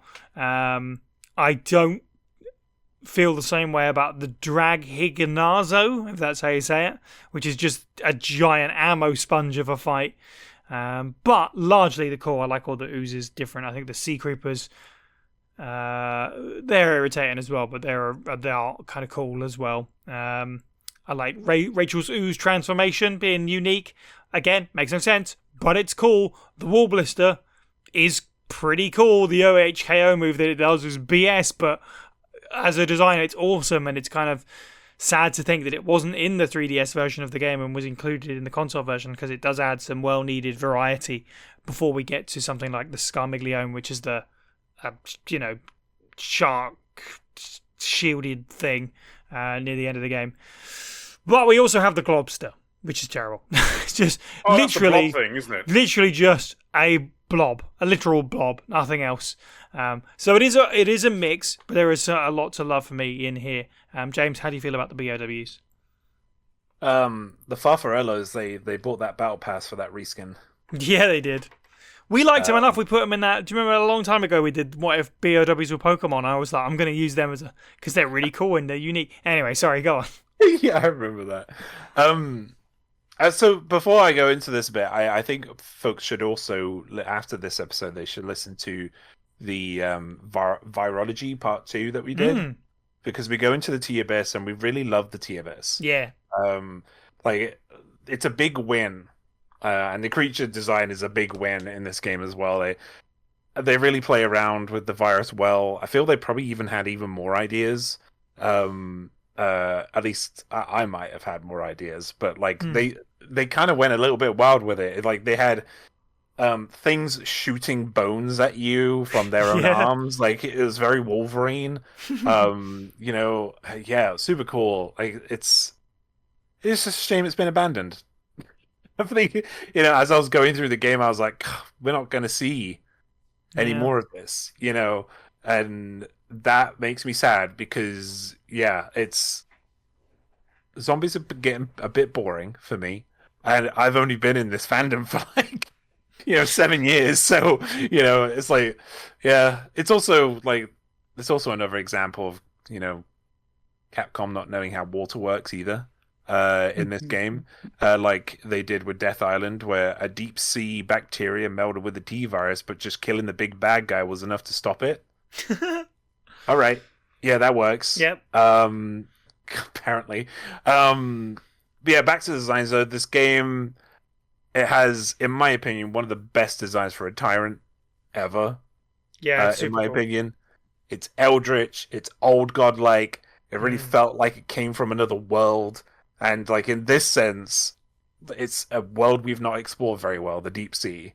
And you really got that. I know it's a little bit over the edge with the teleporting thing, but it made sense. The thematic, like the themes of the game, it made sense for that because it's something we don't fully understand. Like just throwing that teleport ability just to mess with us. I liked it. I liked it thematically. I didn't like it mechanically. It was bullshit. But that's like it's a shame. It's a shame that fight was a bit rubbish. The ooze types, as you said, Si, they're all so different. Even though they were very similar, you could tell which ones were which. It was nice not to be able to fight zombies. Once more, it would have been nice while you're talking about the Terra Grigia bit. It's like just to add variety. It would have been nice to just plonk a couple of zombie variants in there. That would have been fine. Because you would have been fighting like a couple of like maybe a 4 or 5 handful of zombies and one hunter. That would have been even better than just a handful of hunters. But apparently P90s are too OP, so that's the canon reason. Stargate fan of me approves. Yeah.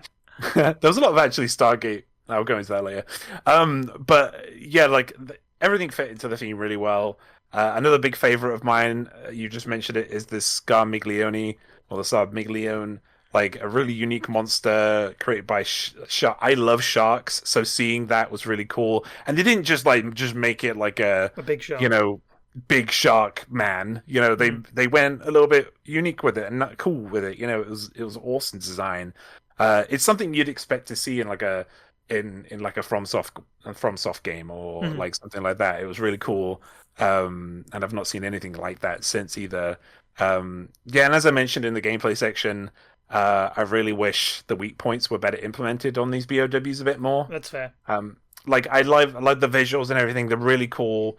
The game tells you hit the arms. Steve was telling me hit the arms. I'd hit the arms and I'd use way more bullets than I needed to enter a melee state. So shotgun is always the answer to the face. So yeah, not really any disappointments in terms of the BOWs overall, though. I really loved all of them. Yeah. I mean, like I really like. I don't want to, step on the podcast that you mentioned, the T-Virus Part 2 podcast, because I don't remember what we talked about and what we didn't. But just the idea of using sea creatures' abilities rather than just being like, then we put a shark on human legs and it's scary. Now they were like, what do these creatures do that are interesting and useful? In the way that science looked at, how can we make this tomato plant save the cold? We're going to inject cells from other plants into it or whatever. How can we use, sea creatures from the deep? They've got crazy camouflage abilities. So, yeah, the teleporting might seem a little funky, but it's the Abyss virus. It's meant to be from the part of the Earth that we know absolutely nothing about, the deep sea. It's kind of believable in that sense. Only James Cameron knows. Only James Cameron knows. He's the sole owner of the T-Abyss virus. That's the secret. That's the real revelation, is that Jessica is working for James Cameron. And she's going to deposit... Jericho, sorry. Is going to go and give Jericho Cameron the T-Abyss virus. And that's the thing, it's a shame because it's so funny, and we probably did talk about it in that episode, where it's like, the T-Abyss is this terrifying thing that if it gets into the ocean, everybody's basically screwed. Yeah. And we've never seen it again, probably because it is so deadly that it's like, how do we actually approach this again? It is a shame because, this is a sort of design principle. It's a really strong design principle with these creatures that they probably could have done more in a more direct sequel. Not that I'm not happy that we got Revelations 2. I like Revelations 2. But if we'd have followed on from this... it's really interesting to think about the other sea creatures and stuff they could have done and how they could have grown the ooze out every time. I didn't talk about the Malacoda, but just quickly about the Malacoda. When I read that note, the way it was written was really well written, but also just like kind of the premise of it was it just keeps growing. Yeah. and that is terrifying. Yeah. Especially in like an environment where it's water. I know you see it later on, and it's just this massive whale parasite wormy thing, right? But it's like, yeah, that terrified me. That was a really good bit of writing and a really good bit of foreshadowing, because I think it's literally a few rooms later that you see it as well. Bugs, how do you feel about the enemies in the game? Gosh, a lot of what's already been said. I think my big complaint about the enemies is that they're all varying shades of gray. Yeah, that's fair. Like until you get to what's her face, the first boss lady, the first person that turns into a monster. Rachel. Yeah. Who I gotta tell you, do you actually meet Rachel or? No, you find her dead, don't Okay. you? So you just see her get flung into a window. So like, I don't know who it was, but she's the first enemy that's got like some bright. It was like she got like her red outfit, which is reminiscent of the other lady's outfit, which is why I thought that because having watched James play the game before, I knew that there was a lady that had a really low cut bodysuit that betrayed you. I'm like, oh, this is that lady, and this is how she turns into a monster. Because there's always that like patsy person that turns into a monster. But aside from that, I think the enemies were fine. Like I feel frustrated because I feel like they spawn with like a health pool. Yeah. As opposed to like I know it's gonna take me 7 shots from a handgun in Resident Evil 2 to kill a zombie. So I feel like that pool varied too much, and like I would just ignore. I would have to like run around and dodge enemies that were really hard to dodge because the environments felt really cramped. Yeah. So you'd have to put in your bullets to kill them. Granted, they were cleared and they never came back, which was nice. But yeah, I guess ultimately speaking, I feel like they all serve their function well. Yeah. Yeah, no, they're fine. It's a fine Resident Evil game. How do you feel about the visuals then? Is that fine? Or where are we at? Sure, the visuals were nice. They were all pretty on theme, which I think was interesting. I was not as enamored by them as I guess y'all were. Because I felt like they all kind of looked goopy. Like, and the gloopy thing doesn't do it for me. How about the visuals of the whole game? Let's move into aesthetics. Loved it. Like I said earlier, I stand by my my previous assessment of like I want to see this game remade because I think that like with modern lighting and stuff, like the gloopy thing would do it for me because it would fit in more. The animation could be pretty cool. Yeah.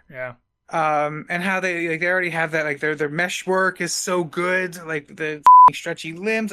This game would be like visually stunning in the RE engine. And I hope it gets remade because you can easily repackage this game as like a more tense body horror thing, and it'd be chef kiss Resident Evil game. Yeah, I mean, what I said before, that everything comes with the caveat that this was a 3DS game. But for me, in this instance, in a good way. Like, I am astounded that this started life on a handheld. I know that this version is obviously, they've done some work to it. It doesn't scale up like a Resident Evil 5 would, for example, in terms of the level of detail. But it's very impressive that this started out on the Nintendo 3DS. And I think that visually it was pretty consistent. My only real issues with it were the animations were kind of stiff in some places, and that's again just going to come from where it started life out, I think. And it didn't take me out of the game because I knew that that's the origin. I think as well, the other thing that's just like so funny when you go, yep, this is a 3DS game on a console, is when you get to those big loading screen doors where you step through the doors and have to wait for the other doors to open, and you're like, I'm just doing this because the cartridge would have been whirring away on the console. But yeah, visually for me, it's consistent, it's strong. The level of detail isn't RE5 great, but it works. And the atmosphere, like the atmosphere, Bugs, like you say, like it's still strong. It's got a very good identity. Out of all the many Resident Evil games on boats, this one I think hit it for me in terms of the way that it should look, even if it doesn't have the greatest degree of color. It has a very good sense of identity. The worst thing about Resident Evil Revelation is that it started off as a handheld game. Interesting. Because, well, like, think about I know what you mean, though. Because, It's kind of happens it, yeah. Because it's good. It's just like you said, you pointed out that it's very clear that it was. I think that would be my plea to the community is rally for RE and RE. Good luck to get in line with that one. I think it's RE. Wait, what is it? Resident Evil Revelations. RE. Resident Evil Revelations Deluxe Remaster. Do it, Capcom. There it is. There you go. Featuring Dante from Devil May Cry. Steve, how do you feel about the visuals of Revelations? See, I still think it looked like Kelsey's actually in the chat as well. Hi, Kels. You're shouted out on the podcast.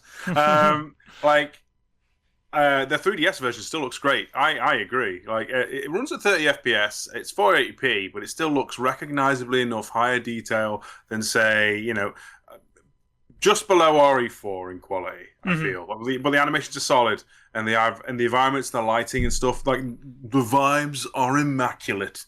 Like if only it had a story to match its visuals, excluding maybe the Valcornian Mocky airport area and that snow cave. The ship itself, I love the Queen Dido, because you've seen the history of this place. You've seen basically the Semiramis, where it's mostly intact. You've seen the state of the Zenobia, where it's falling to pieces, and then you've got the rusted husk at the end. It's a nice timeline of events. Even that beach in Mediterranean, it's stunning to look at in its own way. You can tell it's made out of spare parts of other MT framework bits. I'll even turn around and say some of the background BSAA characters are using models from Dead Rising with BSAA badges on top. I recognize some of these survivors' faces. That's how bad it's gotten for me. Nice. But generally speaking, solid. Will it win any awards? No, but it's got some lighting. There's a lot of quote-unquote mise-en-scene and framing of the environments. Arguably the bilge pump area, where it's half-flooded, is kind of dull, but it is also half-flooded. The disconnect from, say, the upper deck when you enter, very spooky, moody, and blue, and then the labs, which are still somehow almost immaculately sterile and white. I vibe with it. I think the visuals in it are maybe not quite Remake 1's vibe, but they feel closer to that than any of the other action titles. And I'll take it. I'll 100% take it. There was care and attention made into the environmental storytelling of this game.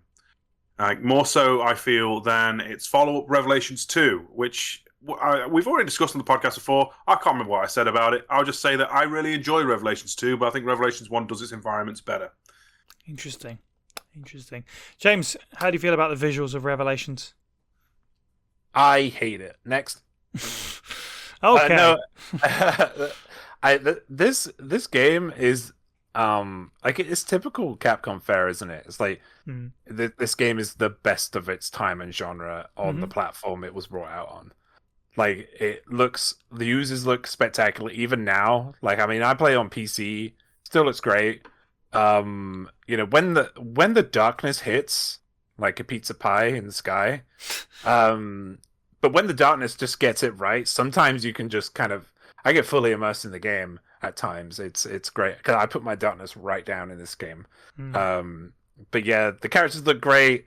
Lighting's fantastic. When I first entered that grand hall, I got overwhelmed by all the detail. I wanted to read all the paintings, and I was very disappointed that none of them had they had no kind of notes to them.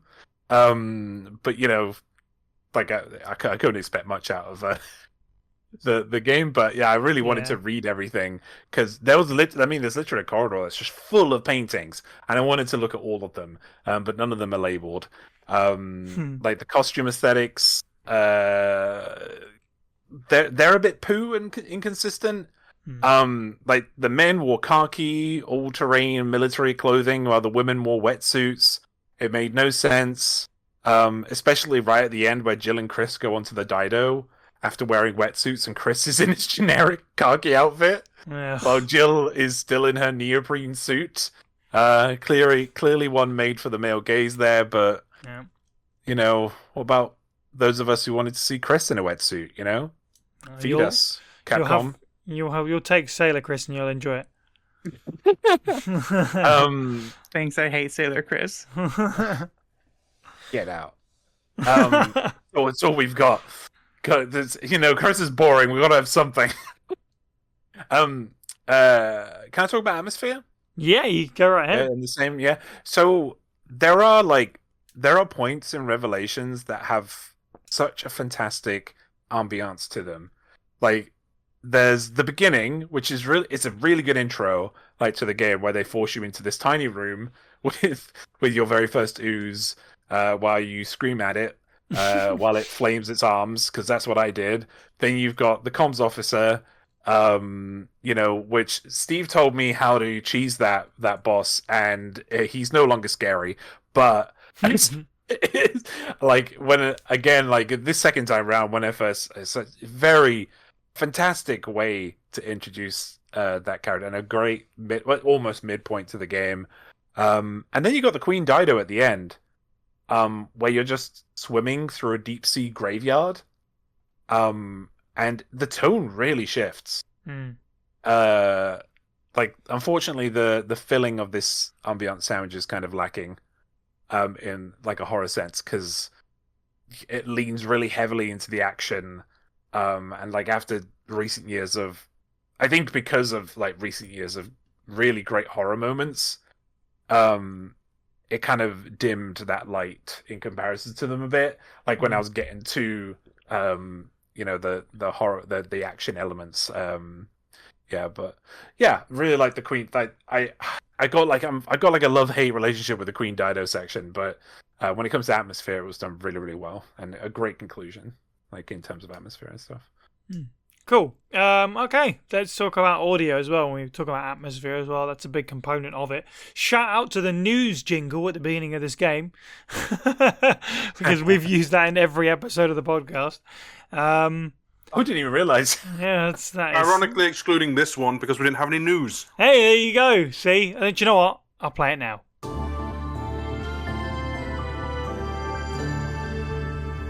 Steve, what do you think of the audio in Resident Evil Revelations? Because, of course, you did our episode of Now That's What I Call Survival Horror on the soundtrack, so...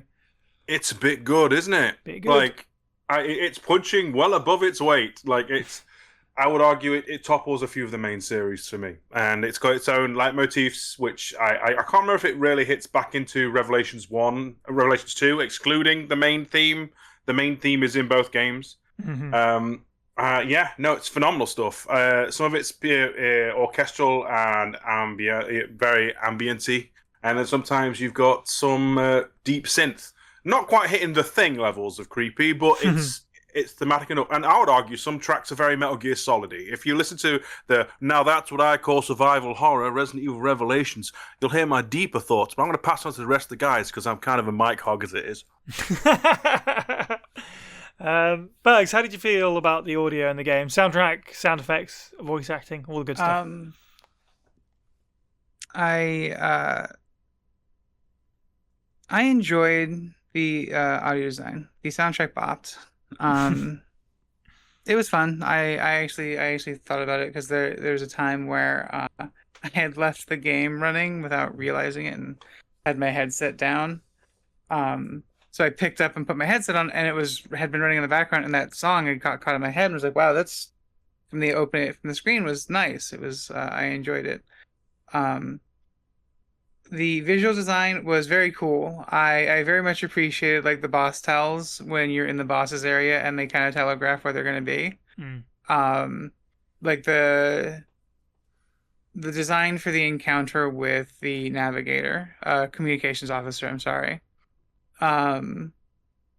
Were because he's like, you hear him the entire time as you're approaching, and that's guiding you in that direction, which is cool, and part of the reason why I missed out on weapons, on both the shotgun and the rifle. It's a rifle, yeah. Didn't even think to go over there, and because I was compelled. I wanted to see I wanted to see what this boss was. think the other enemy designs were fine. It was frustrating to me because I usually play video games with a headset a lot of the times because I have a nicer headset that lets me do 5.1 on games where it supports it. This didn't have that, I don't think, but it it felt like when I had Parker with me that like I couldn't tell if there was an enemy in the room because his movement and their movement sounded the same. Um, and unless there was a like something new, I guess would have a different sound. The water noises, yeah, I mean sound design was again it was fine. Cool. Yeah, no real like the soundtrack was I said yeah. Yeah, So. I'm a fan. It's the spooky parts in particular for me are strong, and I really like that leitmotif, Steve, you mentioned that even carries on through to Revelations 2. There's some really memorable stuff in it, and some of it kind of bounces off nicely from RE4 and 5 in a way that I really like, while kind of cutting its own path, making its own identity. It's got this very aquatic sound to it, lots of creaks and slams, giant tin can in the middle of the ocean sound effects, which it should have. Really sets the mood very well. If you play the game with headphones, then it really does a lot of the lifting for the atmosphere that James mentioned, I think. And the soundtrack's like 2 hours long. If you go on Spotify, it's mad. There's so much to it, which is great because this voice acting in this game is pish. It's just terrible. Everyone is pretty flat most of the time, which again, and we're talking back to characters here and how bad they were, but it doesn't help that a lot, not all, but a lot of the performances were not good for me. I do like Clive O'Brien's performance, probably the best. This was stand out. So many new characters, and so many of them are not memorable, partly because of the performance. Which is a shame because most of them are quite adept actors. It's not like they're not skilled people. So I do think maybe this game was perhaps recorded in a bit of a hurry. It feels like almost. Mm-hmm. So a bit of a letdown on that front for me. Not super well directed, maybe. Perhaps so. James, what do you think of the general audio in this game? I was going to say I did make a note. Like I feel that some lines. Like, there were some lines that were awkward, but I don't know if that was the actors themselves or rather the direction and script.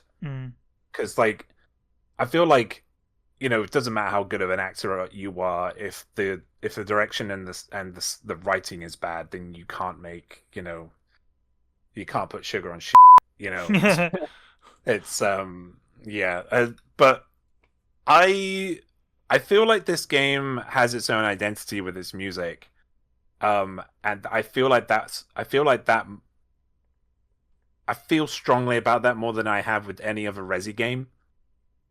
Like it's like its music is so unique, and that's a good thing, by the way. Like it's so unique to the game, and you know, every time I start it up, I was filled with a warmth. It's like, oh, this is Revelations, you know. Yeah. I can't say that I do have a standout tune in the game, but like there were a lot of tracks that sounded very similar. But I like that because it, like, you know, I got, you know, that's what I wanted. You know, the game, I wanted that familiarity there. But there is one tune in particular that was a highlight, and that's that operatic track when you enter the Queen Dido. It's very slow. And then all of a sudden there's like a choir that happens while you're in this place where you can't fight, and it's like full of dead people. It also felt like the ones singing were mourning as well. Like there was a point, so crescendo music, operatic music like that, when done right, it made me feel things. You know, when I got through there and you see, I think there's a line, this is why I say like the direction and the script is bad, because there's a line that Jill says about time stopping, and that was a good line. Yeah. Like, and that, you know, and then the opera started, the choir started, right? I was like, whoa, I'm getting shivers all up my spine. You know, that was a really great use of direction there, one of the rarest times. But yeah, that's in terms of music. it's great, fantastic. I love that Queen Dido section. However, rarely a disappointment for me were the guns. Oh, interesting. They had no weight to the sound they made. The handguns were all tinny and just sounded like you were shooting a BB. The other categories all had the same sound, so the weapons didn't really have a signature. Yeah. The sound of a gun going off in a metal container is very unique. And it could have been used really well in this ship, in these ships actually. Like it could have added even more atmosphere to this game, even though it had already had a bunch. But if they put some work into how a gun sounds in a metal container. I know that sounds really like silly, but it's just I was thinking all the way through. I was like, man, can you just imagine like the isolation of like firing a handgun a couple of times, just hearing that bang, bang, bang, the echo, through. Might have been a little bit too much to do work to do wise, but I would still loved it. It's something that could be brought in the future as well. As I said earlier, I do think the voice acting was good. And I actually think it's one of the better showings of Resident Evil. Not the best. But yeah, as I said earlier, I don't think it's the voice actor's fault. Which is why like some lines they said really hit. Which is why I say that. It's not the best. Yeah, totally. But I feel like the direction, the script, the writing is the problem here, not the voice actors themselves. I said to Steve, it's worth pointing out as well, that this feels like a moment really, kind of almost an end of an era for Resident Evil, because obviously soon after this we had 7, we have the RE engine, we have where we are now, where we started the show not long after. It feels like a real turning point of the writing in the games and the direction, the characterization and stuff. There are parts in this just that they wouldn't belong in like a remake too.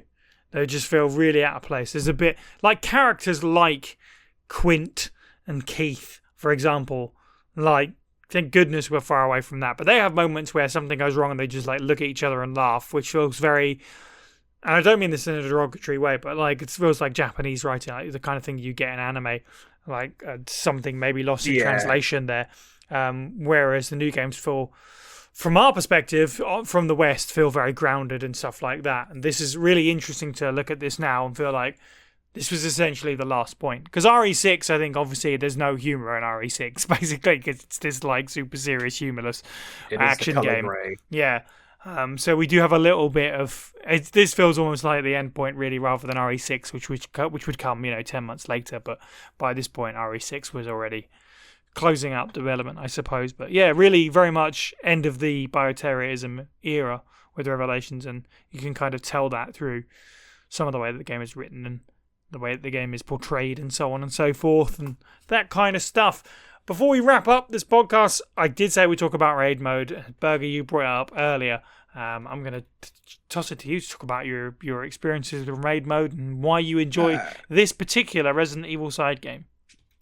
It's no secret that I'm a fan of the Resident Evil side content. I love Mercenaries mode. I always have. But this game in particular, when I played them both kind of so close side by side, it is to me a better exploration of the game itself. Like it feels distilled down. It feels fun. It helps you. It informs you better how to get through the game too, because you're going through the same levels again. You're able to find some stuff in the right spaces. And learn how enemies behave and act, and like that gets you a better sense of the when it literally shows you that enemies spawn with different modifiers. And I don't know if any of those modifiers appear in the main game in terms of like how enemies spawn, but the fact that they exist makes me think that they spawn with a number of health, like I said, health sliders. I think that its delivery in that the levels are quick and fast and engaging, and it delivers on the fun parts of the game. It gives you your buttons to play with. It gives enemies interesting modifiers. I only played. This is me only having played two levels of it. I played the first level and the second level, And even then, it was those fights that I remember from the game, but they turned them up a bit. And I imagine if I play through more, it'll happen more and get more fun and exciting. I imagine I'll get some weapons that are just bonkers as I get more upgrades unlocked and stuff like that. It has me looking forward to playing more of it. In fact, once we're done talking, I might even play it for a little while before I go make dinner. Um, so yeah, raid mode is 10 out of 10. It's the best part of the game for me. Nice. James, have you played any of raid mode? Yes, I really love raid mode, and Steve's been kindly bullying me for years to play raid mode on various games, and you know, it's just like, oh, I need to pick up another game and do another thing, you know. But yeah, when I played it, it's a really big highlight, and it's one I do regret not dipping into beforehand. It's not perfect, but like they have something here that I think could even make they could even make into a full game if they wanted to. Right. Like it's like I haven't dived too deep. I think I got to like level 15 or something.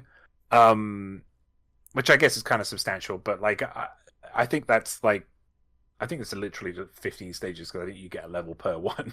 But yeah, I see the potential. I love RPG elements in everything, and I actually made a Twitter post a few weeks ago about like when are we going to get a Resident Evil with RPG elements? And then I think it was Chaotic Claire and Steve said raid mode.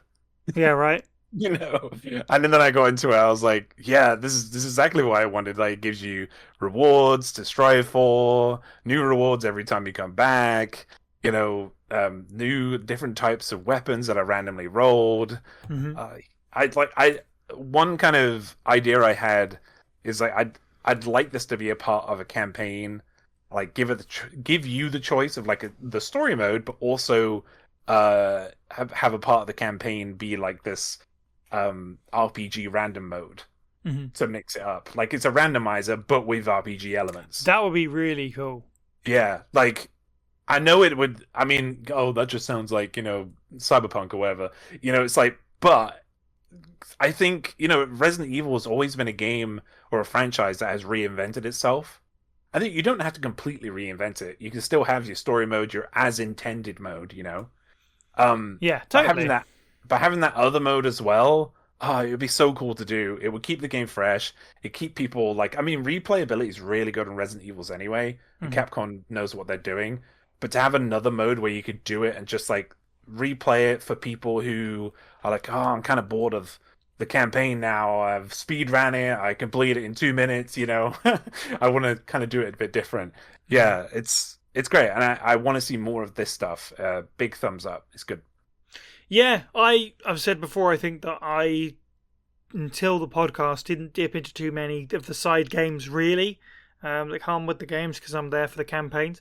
But the major exception is raid mode, actually specifically in Revelations 2.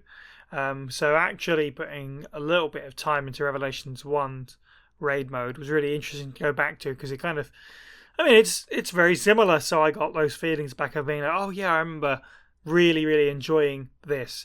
And we talked with high praise about the weapon upgrade system in the campaign, and as you guys have said, like that is a big focus of raid mode, where it's like, oh, I can kind of come up with my own sort of system that I can take into this, and that also extends to what character I'm playing as, because they have certain, you know, attributes where they're better with certain types of weapons and so on and so forth.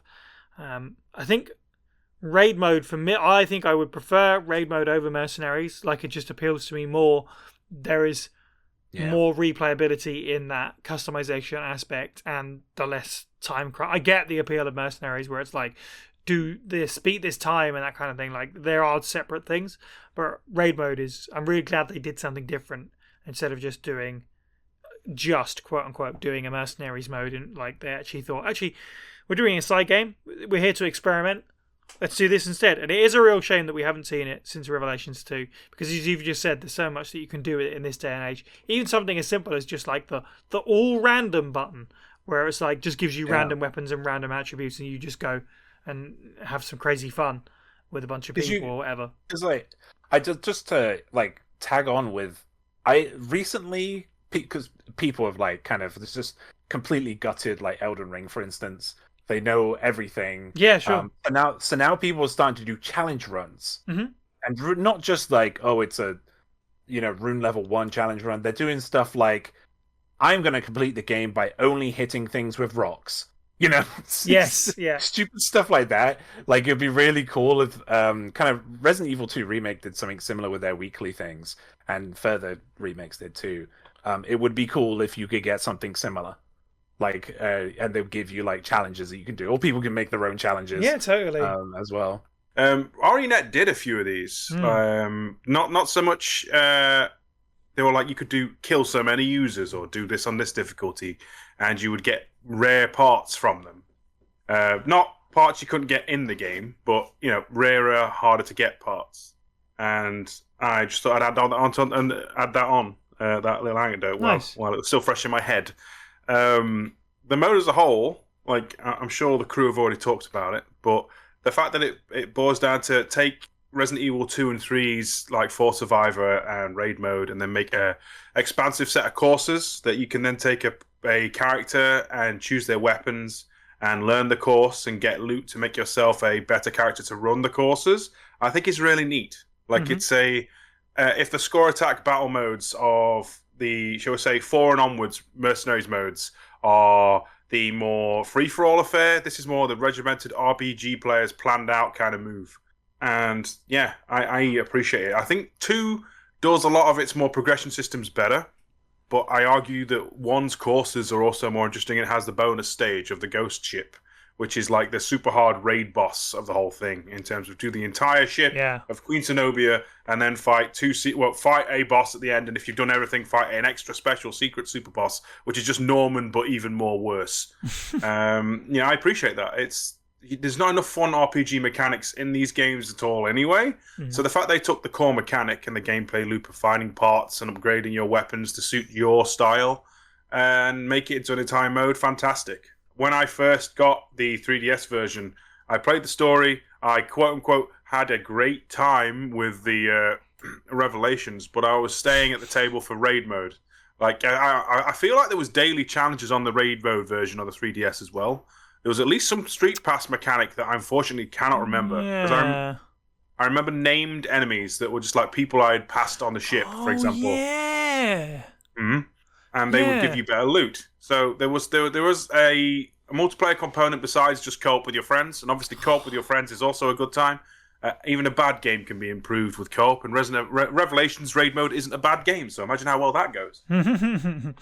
Yeah, no, I mean, this is a side tangent for a podcast about Nintendo rather than Resident Evil, but man, I miss all that stuff, Street Pass, and it's such a cool thing. Yeah, you definitely could have, like, people that you'd walk past with 3DSs in their pockets and be like, oh, this ooze is named after this person. And then you get They never did like a Switch Pass, did they? Nothing like that. No, the Switch didn't have that, or Miiverse, or anything interesting, unfortunately. All the cool. That was the best thing about the 3DS, Street Pass. But anyway, I digress. We've been going long enough. Let's see if we can sum up our, I think, rather conflicted thoughts on Resident Evil Revelations in some senses, because it feels like we've run the full gambit of opinions here. There's stuff we love, stuff we hate, but where do we come down as a full package? James, what are your final thoughts on Resident Evil Revelations? I feel like this game is a bit of a silent favorite of mine. Nice. Like, it's not in my top charts, but it's a game that I will play again. I mean, I've played it 3 times just for this podcast, and I've enjoyed each time. Even tried to speedrun against myself. Like, I got like under 3.5 hours. Like, it was fun. Like, I see what they were trying to do. It's got a lot of streamlined elements that I liked, and then were brought into future games as well. But yeah, it didn't quite hit the landing with them. But they fine tuned those things later on, and like after the remakes, but also 7 and 8. We're seeing some continuity again from Capcom, and Revelations could have used that. Just within its own game, to be honest, instead of just being like another lost thread that Capcom kept putting out. Yeah. We're likely never going to see the T-Abyss again. But I'd really like to. Bergs, final thoughts on Revelations? Final thoughts on Revelations. I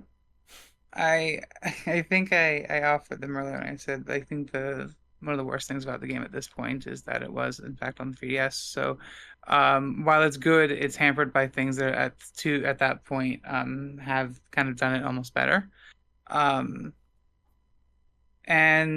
yeah, I agree with you both in that it lacked a little bit of continuity. It felt a little all over the place in more ways than one. It was basically for a handheld game. I almost said mobile game, but it was definitely designed to be a handheld game in its delivery and execution. Raid mode is the best part of that, and proof that that's like the core idea. Because it felt so good playing it when the rest of the game kind of felt a little disjointed. I hope that it gets a remake. It may or may not. It might. We might see something like raid mode as its own, like to another future Resident Evil I could game. see that. But I don't think it will visit this one. As a hot take and a closing argument, I'll just say that I at this point would rather see this game get remade than Code Veronica. Interesting. Yeah. I think if you brought this game up to again the current close your eyes and think about what playing this would be like on the RE engine, and it'd be fun. You'd have a wider field of view. The visual design of these spaces that's already good for a 3DS game from 2013. That because if you keep in the context that it was a game back then, and I try really hard to do that when I play these games again for these podcasts, I try to contextualize it in that moment. Like, what else was I playing around this time? And how cool is the stuff now that it makes the stuff now, you see where it ended up. And yeah, I want to see more of it. I want to visit the Queen's Nobia again. I want to go through that game again with the modern graphics because it already does a good job of telling its story. It's story, no bullshit, but the story of the game, but the visual story of the game is there.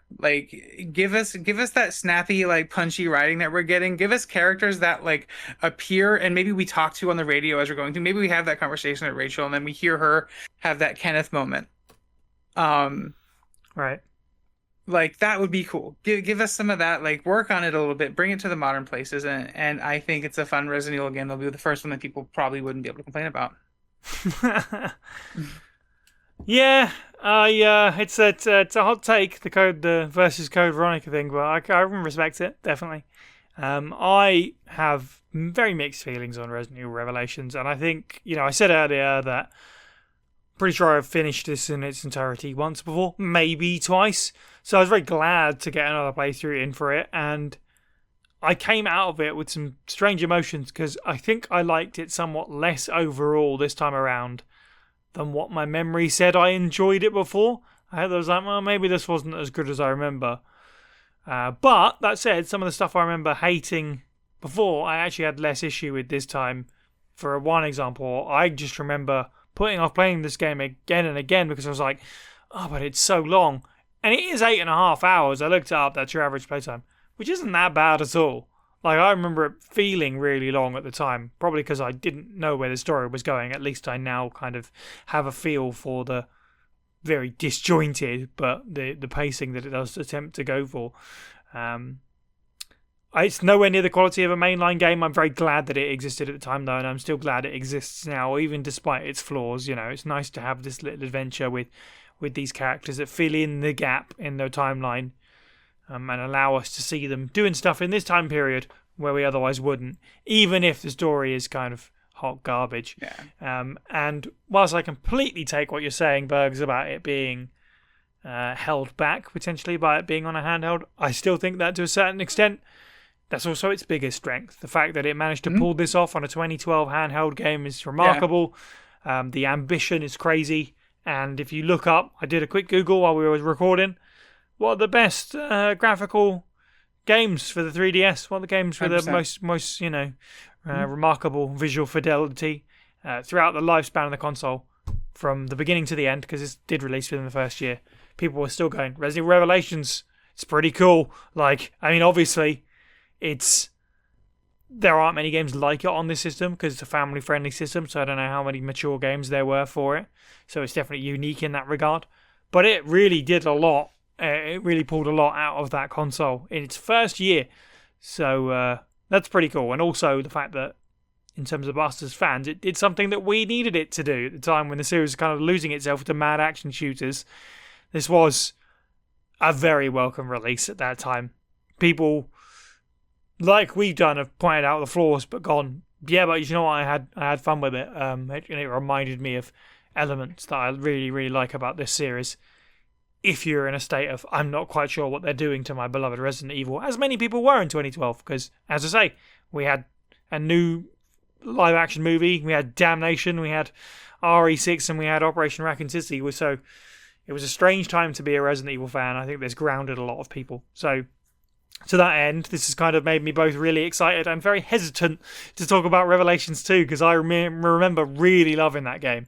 So I'm very curious how I'll feel about it when we get back to that, I guess, maybe next year. Steve, concluding thoughts on Resident Evil Revelations now that I've waffled on for several minutes? Well, I mean, like everyone said, it's kind of a mixed bag, right? It's if you're in it for the lore, specifically the lore, and you're not so much good at the gameplay or don't appreciate the survival horror stuff, like, you know, examining the environment, finding parts to upgrade weapons, you're going to have a bad time. Because the narrative is pish. Like, there's no way of sugarcoating it. The narrative is easily one of the worst in Resident Evil history. Perhaps not the worst. You know, we haven't got Vincent's mother, but we have got stuff like Quid Ketchum perving on Jessica Sherrowat. So that's about as bad, really. And generally speaking, most of the new characters are rubbish. You know, Italian Barry, Parker Luciani's okay. Man who killed 1,000 hunters in one day. But generally speaking, you're here for the gameplay and the vibes. Like, the music's on point. The graphics, I would argue, are very much fantastic for a 3DS. I would best on system, maybe not. I mean, I had Tekken on it, for God's sake. But they were pretty good. They were pretty good. And the console ports as well, they managed to make it not probably as good as RE5's visuals, but solid enough. And they had their own tone and identity. Monster roster, you know, I take the mick out of Skag Dead on the regular for being basically a tanky blubber boss with a chainsaw for no reason. Still a very evocative design, I will never forget. The words Mayday to some people is an event in England where they walk around a pole. For me, it's a chainsaw maniac about the size of 2-ton truck. You know, so that's sticking with me. The Ooze, love them. I think the Resident Evil rosters, like, when they do something with the whole roster, like the Undead in Resident Evil 7, the Molded, where they're all variants of that. Okay, there's not many variants, but they're all a subspecies. Are fantastic. Revelations goes all in on that concept to the point where we have even like a twisted whale with giant parasites coming out as the final boss, sort of, and it has its own tyrant. Yeah, no, pretty good. Raid mode's what I'm really here for, though. That whole thing, as folks have said, if it was ever made its own separate, like, Jack of all trades mode with Resident Evil stuff from across the franchise, bestseller. It'll be Resident Evil's Fortnite, where you can have all these different characters. As it is, though, a celebration of the game it's in, pretty good. Still can't stand Quint, though. Who can, really? Well, nothing else remains for me but to thank our contributors, our patrons, and our listeners. Join the First Aid Spray Discord server to become part of our community and hear the show early and unedited. And do you know what? I'm going to actually just like really nail down on that. We've had people join the server recently who are like, I've been listening for ages and I didn't know you had a Discord server. So I just want to point out, if your brain has tuned out by this point, we have a Discord server. Come and say hello. Don't forget to follow us on Twitter, Facebook, Instagram, YouTube, and more. All of these links and all of our content can be found at faspraypod.com. You can listen to the podcast on YouTube, Spotify, iTunes, and all good podcasting apps. And if you like what you hear, please do leave us a review where you can and spread the good word. Don't forget you can support the show by picking up some merch or at patreon.com/faspraypod for as little as $1 a month. In our next episode, we head back to the lab to dissect the origins and discuss the legacy of one of the most volatile substances in the series with virology G virus. Thank you to the panel. You can follow all of the Pueblo people individually. I'm at Cyniac_123. Steve is at FB Steve Was Taken. James is at Moist Owlets OFF, and Burger is at It's Burger Time. And finally, thank you for listening, and have a good week.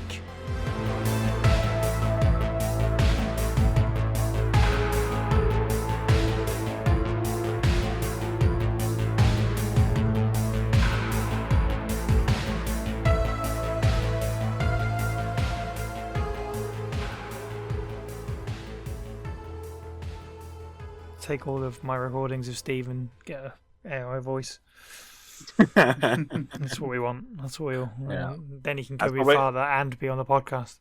That's what we're gonna be in 15 years. You know, we're just gonna be voices in a robot. Yeah, well, I mean, this show will carry on long after we stop because people can just make their own First Aid Spray episodes. Yeah. Just take the old ones, record the voices, write scripts. Done. Make this podcast, but put these members of First Aid Spray in it. Oh my god. That's what it's gonna be. Always, I'm very frequently curious to use like an AI thing where somebody's like, "What if? Can you write this for me?" I'm never going to do it because I don't want to feed any of these things anything. But I'm kind of curious to type it in and be like, "Write a First Aid Spray podcast introduction for this episode or something." See what happens. See if it knows. That'd be fun.